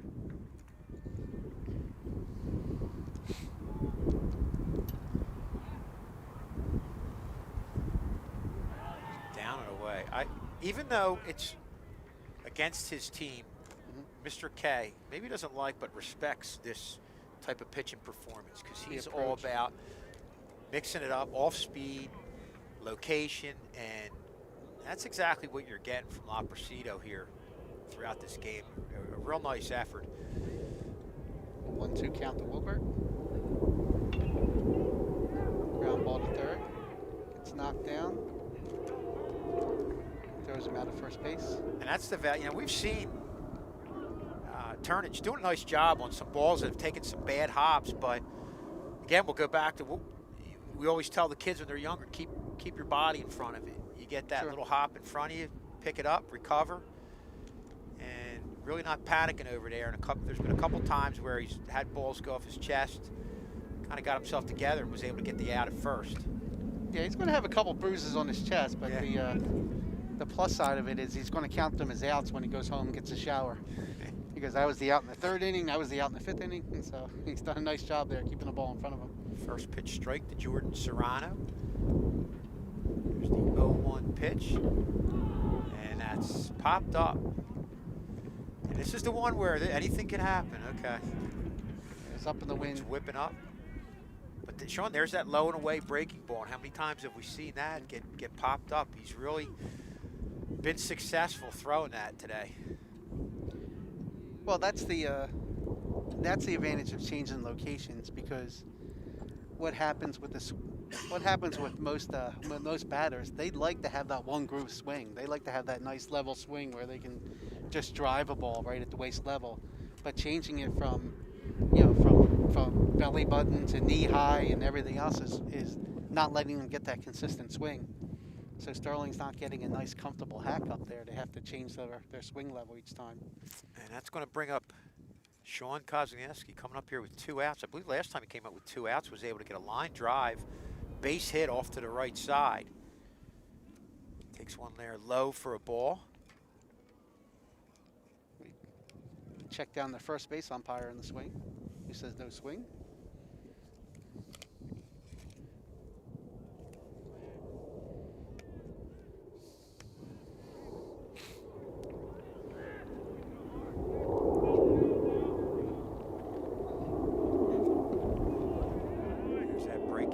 Outside part of the plate. One nice thing, and we remarked that Sean did the last time up, was hit the ball where it was pitched on the outside part of the plate. Wasn't trying to pull it, and just hit that line drive to the right side.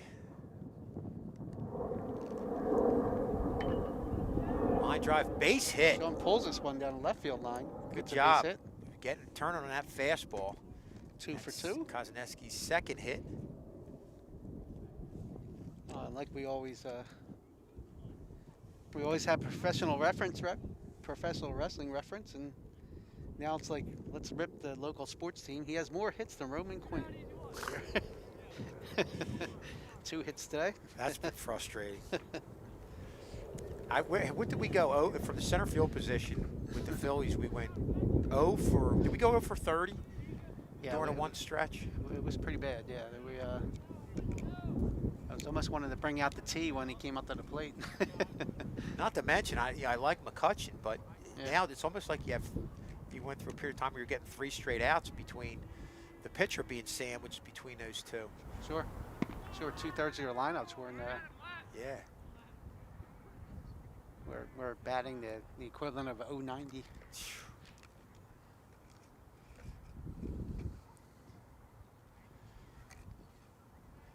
Brings up Santino Pagaro with 2 outs. I think it's safe to say that Sean Kozlowski will not be stealing second here. Nah, I don't think La Presido he hasn't really looked too much over there with 2 outs here. I don't think Mr. Hoffman's giving Sean that green light there.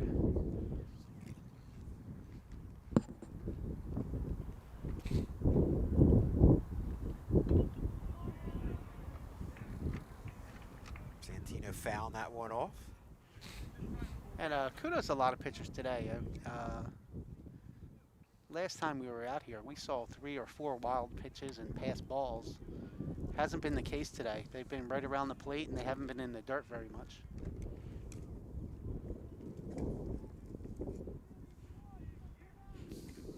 That's the difference from the 5th game than the 1st game. Yeah.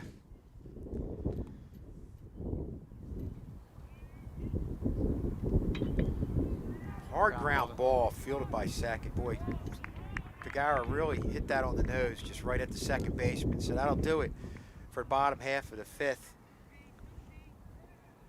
Score still Haddonfield 3, Sterling 1.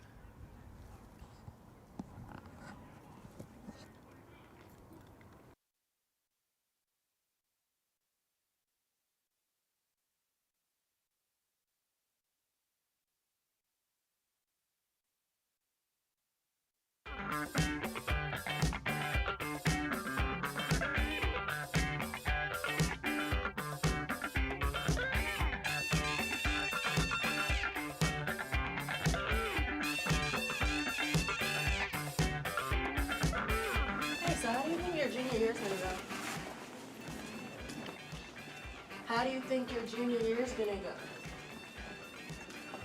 Joe? Joe?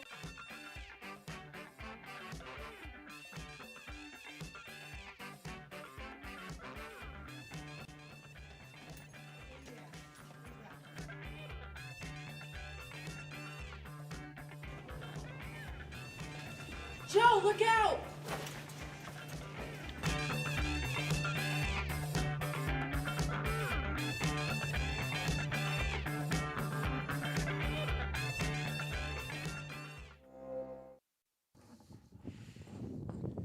And we're back here to start the top half of the 6th inning. Mark Laprosita doing a real nice job for Haddonfield, keeping Sterling off balance, getting into a little bit of trouble, but Sterling has left a lot of runners on base in this game, still down 3-1. As we look at Christian Valeriano, who's came in, Sean, in a tough situation with a lot of runners on base and really bared down, got a couple outs, and has been pretty good since then. Yeah, he's done a nice job. Again, it looks like his curveball's has a nice tight bite on it, and then mixes up with the fastball here. Andrew, I'm going to need a number from you here. 34? A strike called in the first pitch there. Yeah, that's the Matt Stam, the second baseman. He just made a nice play to finish the bottom half of the 5th there. Oh, I jinxed it. It was a pass ball wide. I was just saying how they haven't had it.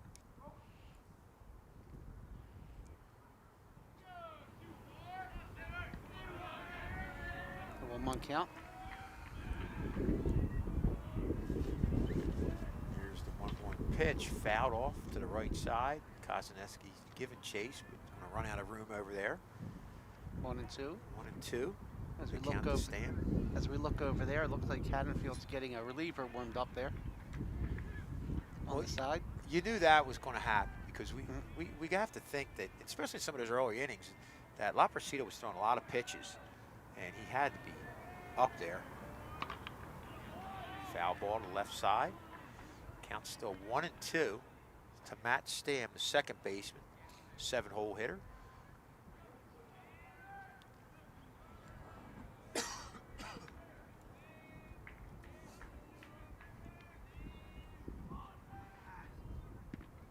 Oh, that was a nice pitch. Wow. It was a curveball.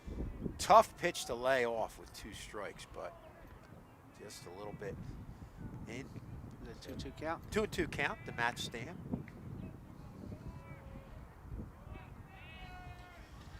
There's the 2-2 pitch. Stam hanging in there tough, fouls it off. Yeah, found all some nice pitches there.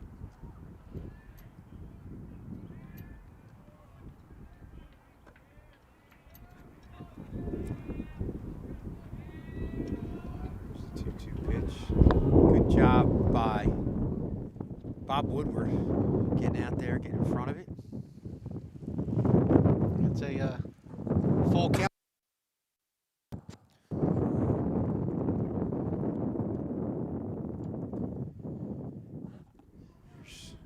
Valeriano's 3-2 delivery, high and in. So that's a tough one. Was ahead of Stam. Stam did a good job. Give credit to the hitter there, battling, getting to the deep count, and ended up drawing the walk. Found off a few pitches. So Haddonfield with the 3-1 lead gets that first base runner on.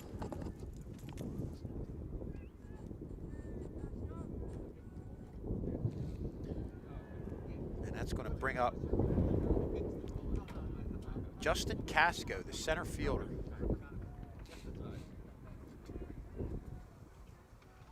And he's going to bunt to move the runner over. Lays down a nice bunt, and Thompson slips, not able to field it, so they're safe all around.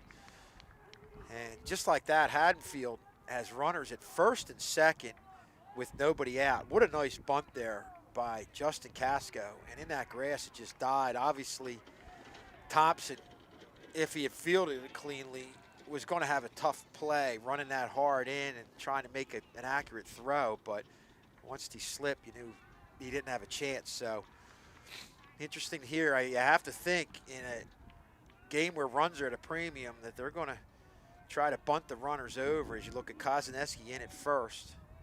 And they are going to do that. And he, I believe, fouls that one off. Didn't get a good look at that. Okay, I was looking up at away from the monitor. So 1 strike to Miserandino, and he's squaring around the bunt again, and gets the bunt. And wait, they're going to say, okay, not quite sure what happened there, Andrew. I don't know if you get a replay. I was looking at the from my perch here from 400 feet away. So here's the pitch, swinging away, and the ball gets by Woodward, and they're going to score a run there. So real aggressive base running there by Haddonfield. Okay. Haddonfield gets that run, and an insurance run extends their lead to 4-1 here over Sterling.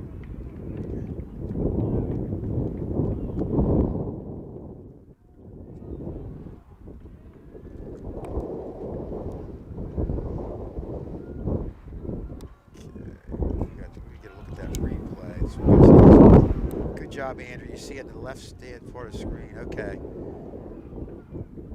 He just missed it.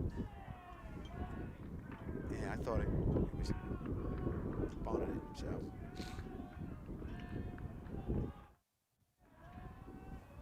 Here's the pitch to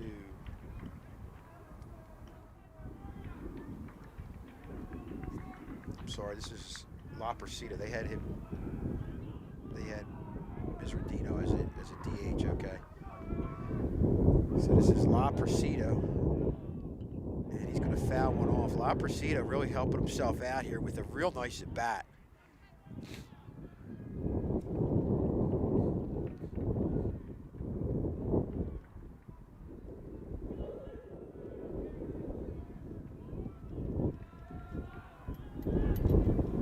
Here's the pitch. Outside corner, nice pitch there by Valeriano and getting the out. So that's 1 down here in the top half of the 6th inning with Nick Turnage, the leadoff hitter, coming up. Turnage has had a good day, been on base a couple times. I believe the last time was the first time we got him out. But just as important, doing a good job at third base as he fouls one down the third base line. Turnage has really gotten a lot of key outs on balls that had some bad hops, kept it in front of him, recovered. Had some nice throws over to first, so he's really done a good job on both the offensive end and defensive ends here for Haddonfield as Valeriano misses high and away. I believe we have a count of 1-1 to Nick Turnage.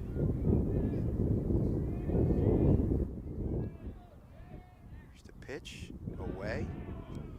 Turnage looked like he wanted to go after that one. That was a late breaking pitch, but Turnage, to his credit, laid off it.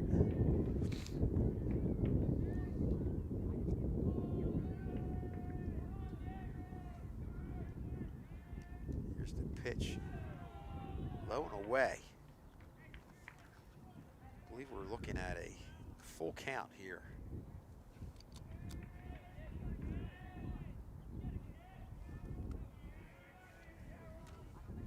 The pitch, Turnage. Okay, I'm sorry, it was a 3-1. So 3-2, full count, my mistake.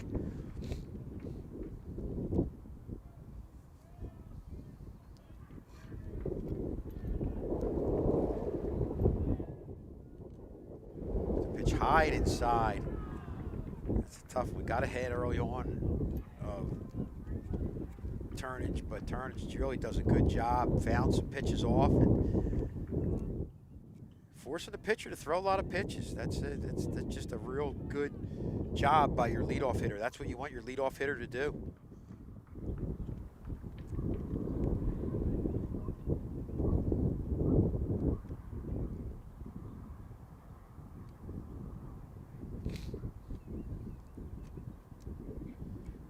So that's going to bring up Nick Figlioli, the right fielder.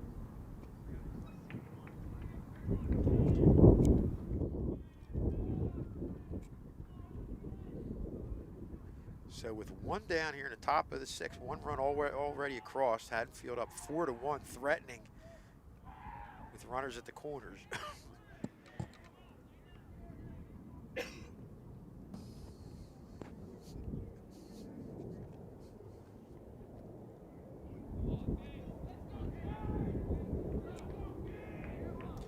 Figlioli's been on base a couple times. There's the runner going. And it looked like the ball was in the dirt. Woodward, though, keeps it in front of it. So Haddonfield right now with an opportunity to break this one open with runners at second and third with one out. Figlioli at bat. There's the 1-0 pitch. Fouls that, pulls that one foul. 1-1 to count to Nick Figlioli, the right fielder.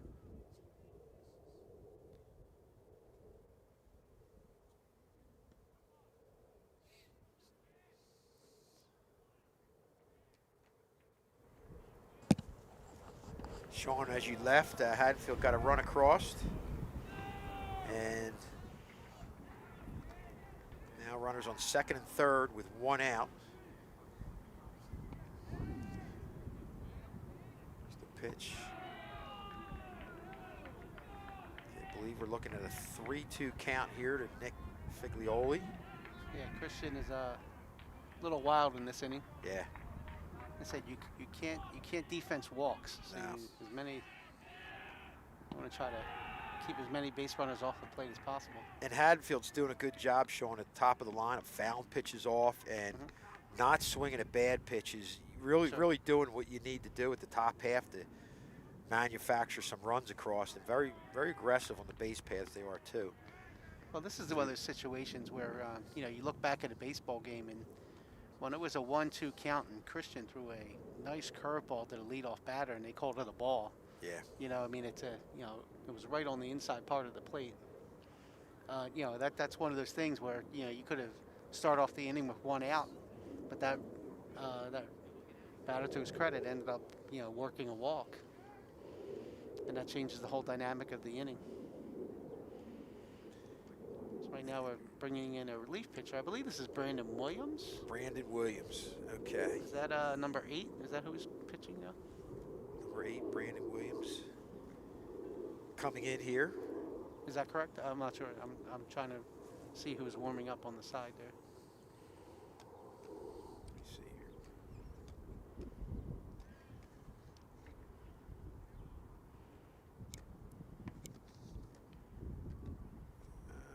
Brandon Williams is 6. See if we get a close up with Sheree here. What number is pitching there? And it might be playing. That might be 6. Yeah. Yep. That's not any. Okay, we have him listed here. Michael Bergman. Now. Oh no, I'm sorry. We have Williams. Yeah, Williams is listed at, okay, 6. So yeah, Brandon Williams coming out there. Brandon Williams is now. Brandon Williams not pitching, and I believe they put Valiano in right field. Yep. He's now going to be playing right field. He's over here, so. So it's double switch. Does that mean Lomas came out of the game? Yeah. So. You'll have, would you have Williams go into Lomas's spot? Lomas's 9. You have to check out that lineup card. Strauss is the keep score guy. I keep it in my head, and we've seen how that has worked out for us today. Well, again, the second time we got a relief pitcher coming in with bases loaded. Now Sterling, again, you would think, okay, they're playing infield in. It looks like you were playing back in double A depth, but they're playing infield in, so looking to try to get a home to first double play if we can. Williams came in a tough situation in Collingswood and did a nice job. Leaving runners on base, so he definitely has been in this situation at least one time this year.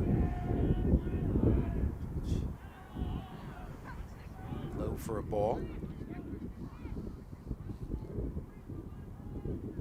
Yeah, there's not a whole lot of margin for error. So I mean, when you come in these situations, you want to try to. You either want to try to get a strikeout or make them make contact and put the ball on the ground somewhere.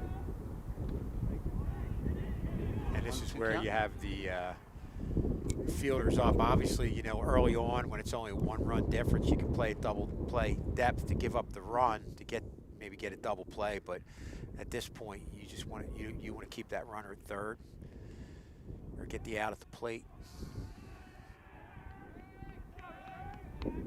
Yeah, you're running out of innings from here, so you want to try to keep the score as low as possible.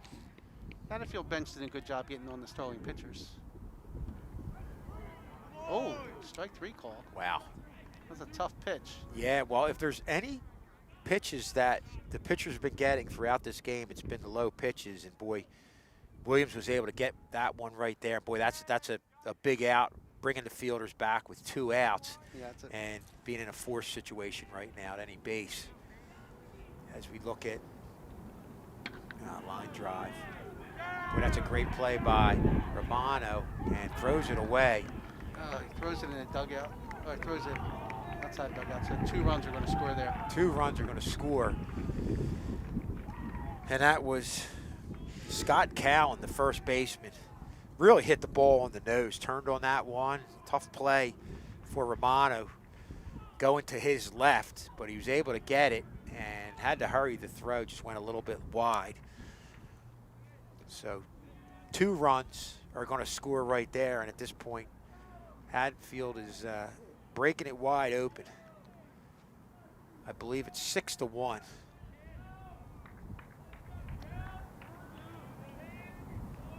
Here's the pitch. Ground ball to short. Tal gets it, throws it to first for the 3rd out, but not before Haddonfield plates 3 runs to go ahead here, 6-1 in the top of the 6th. We're going to go to the bottom of the 6th.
And we're back here for the bottom half of the 6th inning. Sterling really has their work cut out for them now, with Haddonfield getting 3 runs there in the top half of the 6th inning to go ahead 6-1. Nick Turnage is going to take over for Mark LaPresido, who really did an outstanding job on the mound. I mean, he didn't blow everybody away, but located well. And my goodness, Sean, how many jams did he get out of? I mean, we said they left. I'm not even sure how many runners on base, but there was a lot. But he really bared down and threw good pitches when he had to. Yeah, there was at least 6 or 7 runners that were left on base. And again, he gave up a lot of base runners when there was 2 outs. And speaking of Turnage got him out of a couple jams playing a good third base. Yeah, we talked about him making some plays, and that's tough that night. We've seen also Thompson get the bad hops at third base. But Turnage made some plays. Well, I mentioned earlier, he I guess that's one of the reasons he pop up here. Turnage going over, helping his own cause, and not able to get it, I don't think. No, it's foul ball, hit the ground over the side there. The I made the point earlier that the Turnage was playing up a little close in third base, but I guess that's one of the reasons why they didn't want the ball to come off of the grass into the dirt. Yeah. So, and he's made a couple nice places. He fielded a couple off his chest and made nice plays over to first. And really the most, as we look at a strike there, the outside part of the plate, most of the hard hit balls over the left side were the foul balls that weren't even in plays. A lot of the ones that were hit to the third baseman were choppers. As And Jeremiah swing and a miss, swings and and misses, but the ball gets He's going to by. hustle to first and get to first on the strikeout.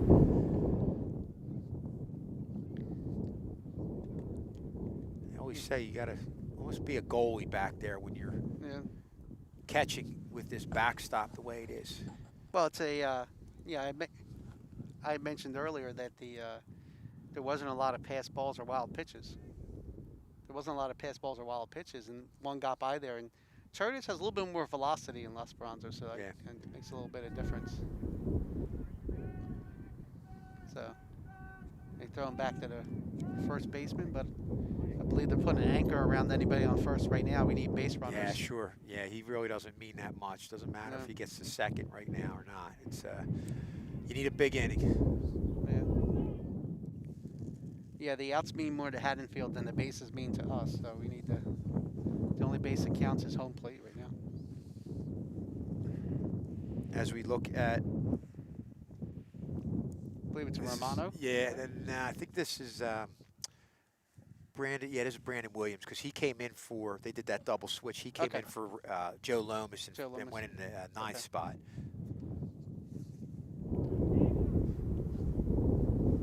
Brandon Williams at the plate.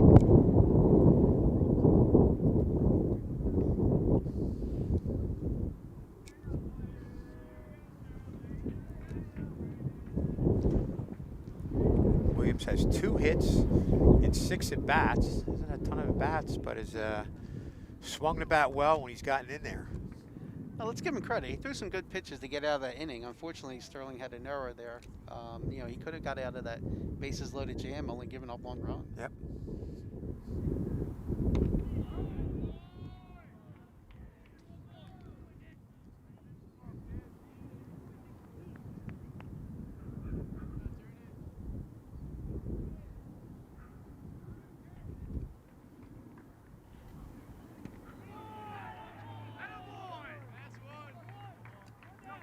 So, Nice Turnage really, you know, has that fastball to the outside part of the plate. It was close, and the benefit of the doubt on that call right there. And again, they're getting a low strike, so that's a tough pitch, especially with Williams coming up for the first time, not having experienced that. And that'll bring up the leadoff hitter, Jake Vitale. That was the first pitch off.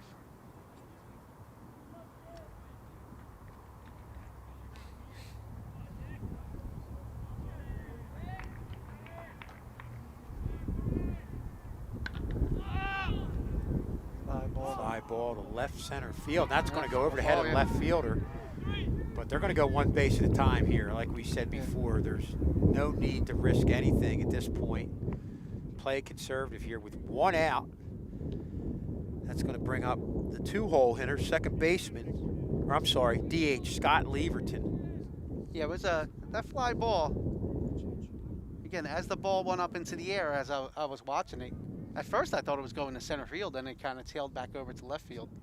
So it's a tough one to gauge there.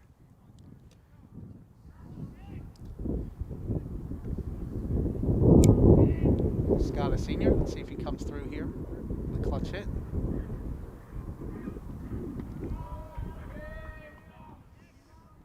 High for a ball, taking the first pitch. As Sterling looks like they're a little bit comfortable taking swings here with a little bit more velocity. Yeah.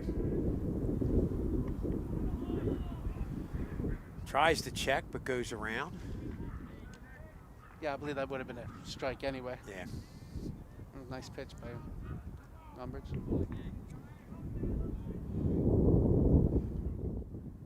Turns with the delivery. Fouls it off.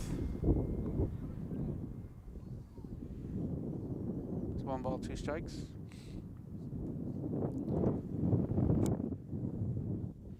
Here's the 1-2 pitch to Leverton. Line drive and back liner at the shortstop's hook on a fly. And it's 2 down here. And tried to double up Jeremiah Thompson at second. Weren't able to do it. He hustled back there. So 2 down. Yeah, good read by Jeremiah there, not to stray too far off the base. For Joe Romano here. Joe, the 3-hole hitter.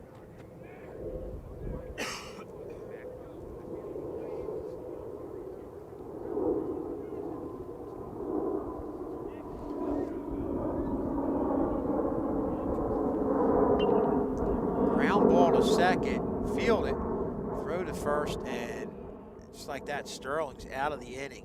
And getting some runners on base like we've been seeing throughout this entire game, Sean, but really not able to get them across. So after 6 full innings, score still remains Haddonfield 6, Sterling 1.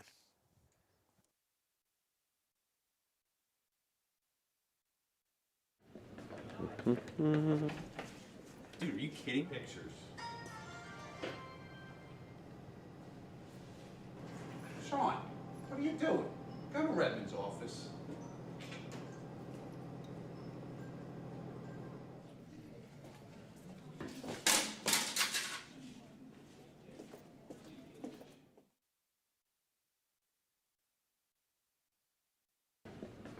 Dude, are you kidding? Pictures. Sean, what are you doing? Go to Redmond's office.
So we are back here for the top half of the 7th inning with Haddonfield leading 6-1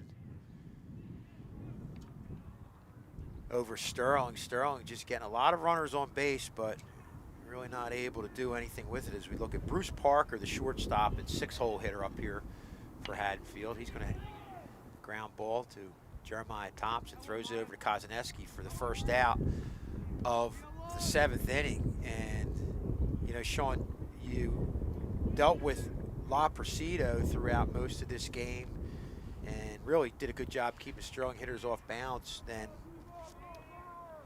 Turnage comes in from third, pitches a different type of pitcher, a little more velocity, but same result. You know, left some runners on, but was able to bear down and get out of a jam and leave Sterling coming away frustrated. Yeah, it's going to be one of those games where both coaches are going to be kicking themselves. Like I said, Haddonfield could very easily up 12-1 at this point, you know, erasing some errors on the base paths. But by the same token, Sterling with a key hitter and, you know, and credit Haddonfield with some clutch defense. But this game could be 6-6 at the same by the same token with the amount of runners are on base. So, you know, so something that's going to both coaches can take away and, you know, make coaching points for tomorrow.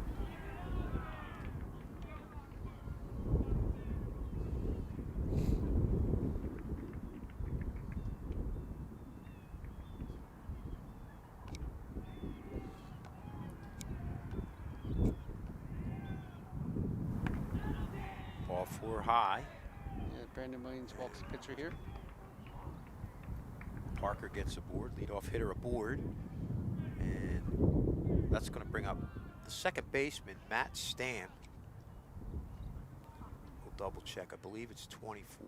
Yeah. Or 27. I'm sorry, Justin Casco. So we had... Well, there's a run out here. Jeremiah made a play from third to first. So that would be Casco up to bat. Taking one inside, had to get out of the way of that one. 1-0. Count to Casco, the center fielder. Yeah, it's not a bad pitch though to move the batter off the plate a little bit. If you're going to work the outside with a off-speed pitch. It looks like that's what they're doing. But he got from more of the plate than I think he wanted to. As we look, ball thrown away now. It looked like there was interference with the runner. Yeah, it's an interference at the runners. Joe Romano, and they're going to get the out at second. Yeah, it takes the lead runner off, and then I don't know if that's up to a umpire's decision, but sometimes they can even call the runner out at first. If they feel like he would have gotten double play. Yes. So that would have been close, yeah. Yeah. Because if you're making maybe a tag, again, probably, as you're saying, it's probably the discretion of the umpire. So one down here in the top of the 7th inning with Mark Lapresido. Yeah. Getting under this one, popping it up. Ball up in the air. And Jake Vitale under it, and he grabs it, and that'll be the 3rd out. So Haddonfield, after getting a couple runners aboard, goes down in the top half of the 7th inning. So we're at 6-1. Haddonfield 6, Sterling 1, as we head to the last chance for Sterling in the bottom of the 7th inning.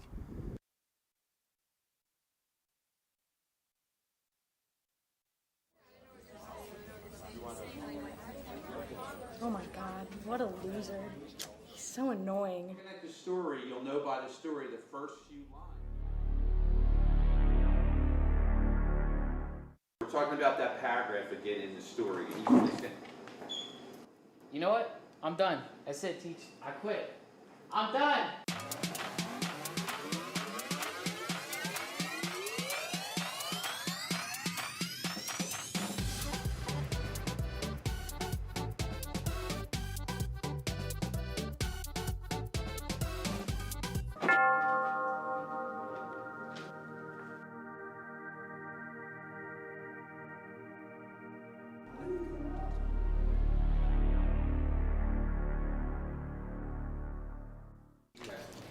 You know what?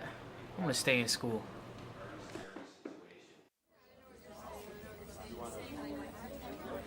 Oh my God, what a loser. He's so annoying. Well, last chance for Sterling here in the bottom of the 7th inning. Yeah, Sterling coming back up. Hopefully, get some runners on and create some havoc here.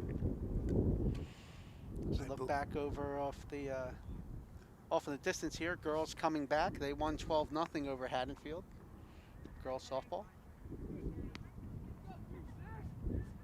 Who do we have coming? Is this Bob Woodward coming to the plate? You guys are going to have to.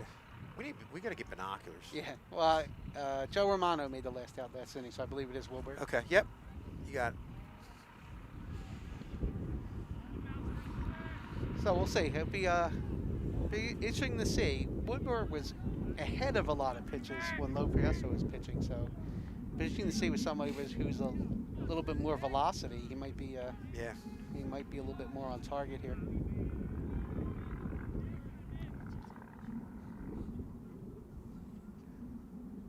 First pitch to Woodward, and gets a ground ball, and Turnage, as he did at 3rd base all day, makes a play on a ground ball from the pitcher's mound, and just like that, with one pitch, gets one out to start this bottom half of the 7th inning. He came in and, like I said, kind of got jammed a little bit with that, and then hit a ground ball. But nice job coming off the mound. And that's going to bring up Jordan Serrano, the center fielder.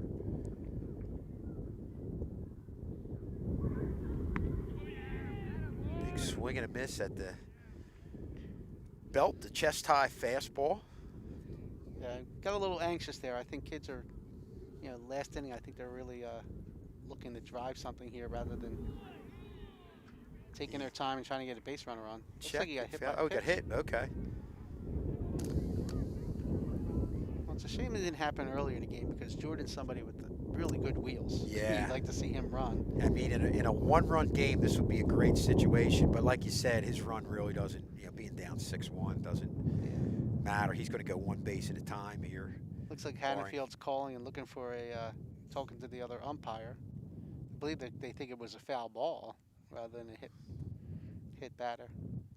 Well, this is where we got to go to Channel 19 and get the instant replay. I don't know. We'll see if Okay. our camera person got a good angle of that.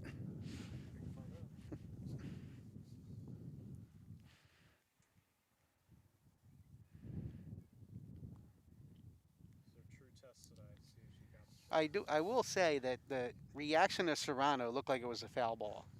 He did not run immediately down the first base. He was waiting for the call from the umpire. So, I always base it on the reaction of the player, and then the initial reaction of Serrano looked like it was a foul ball. A little bit.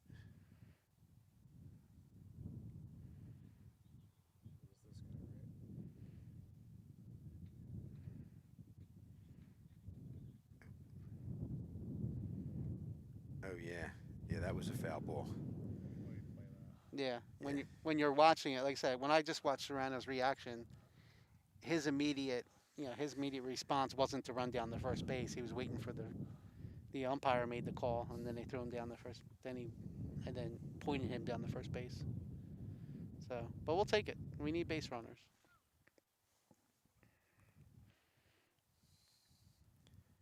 And that's going to bring up Sean Kozaneski. He's had a good day, a couple of hits. Yeah, Sean's swinging the bat real well today.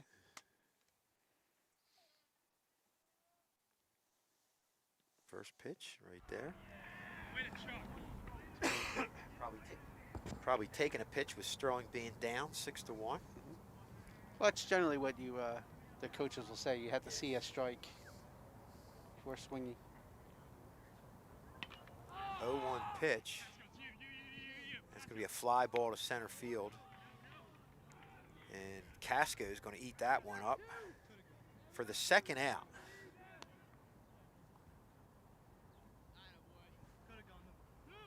It's going to bring up Santino Pagaro. Yeah, Santino come up here. It was one of the rare instances Sean hit that fly ball, but it was really in a calm wind situation there. There's been a steady wind coming on here this afternoon. In that situation, there wasn't.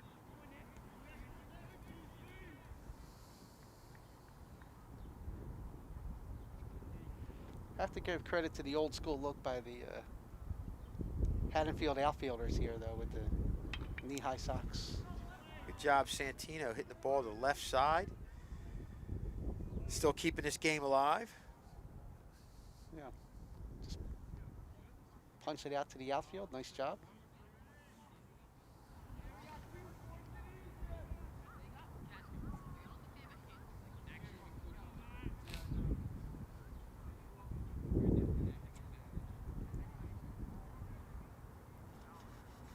Up, I believe this to bring out Jeremiah Thompson again. Thompson up here with runners at first and second. 2 outs. It's a pretty big lead at second base for Serrano. He said not necessarily going anywhere here. No. You want to watch somebody doesn't sneak behind you. Yeah, I mean it's I want to see a fresh mistake there. This is Jeremiah Thompson up. 2 down. Haddonfield up 6-1. Bottom of the 7th inning. Strike on the outside corner.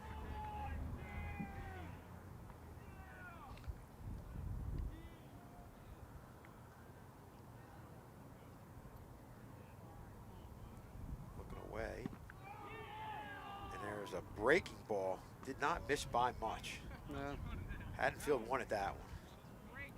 That's one of those that came inside. You almost want to see Jeremiah turn back towards the umpire on that one and possibly get the ball to hit him. There's a base hit by Jeremiah Thompson, keeping the game alive, and Sterling's not going to take any chances with Serrano going home Yeah. right now. Again, being down by 5 runs. Bases loaded. 2 outs. Yeah, you're going base to base here. And I believe this brings up Brandon Williams. This is going to bring up Brandon Williams. Now Brandon got a called third strike on a low pitch last time. So let's just see if he learned from that situation. 2 down, bottom of the 7th. And Williams fouls off the high pitch. I don't think they're going to get to that one. Gets out of play. Made an effort getting over there. This ball goes out of play. So one strike to Brandon Williams. Sterling down to their last out here. Bottom of the 7th, down 6-1, bases loaded.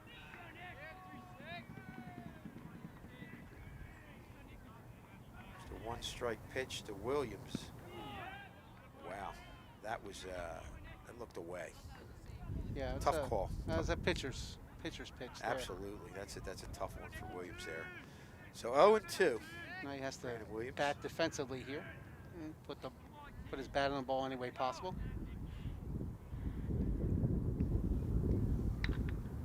Williams hits the ball to second. Field it by Stam, and that's the ball game. Haddonfield comes away with a 6-1 win. As you look at this on the replay, good job by Stam getting down there, fielding it, and getting the out to first, and that'll do it. So Sterling getting a lot of runners on base, just coming up short, and Haddonfield on an outstanding effort on the mound by Mark Laprecido, followed by Nick Turnage, comes away with a big 6-1 Colonial Conference win over Sterling. For Sheree, for Andrew, Sean Clank, I'm Mr. Schulz. We'll see you next time on Channel 19.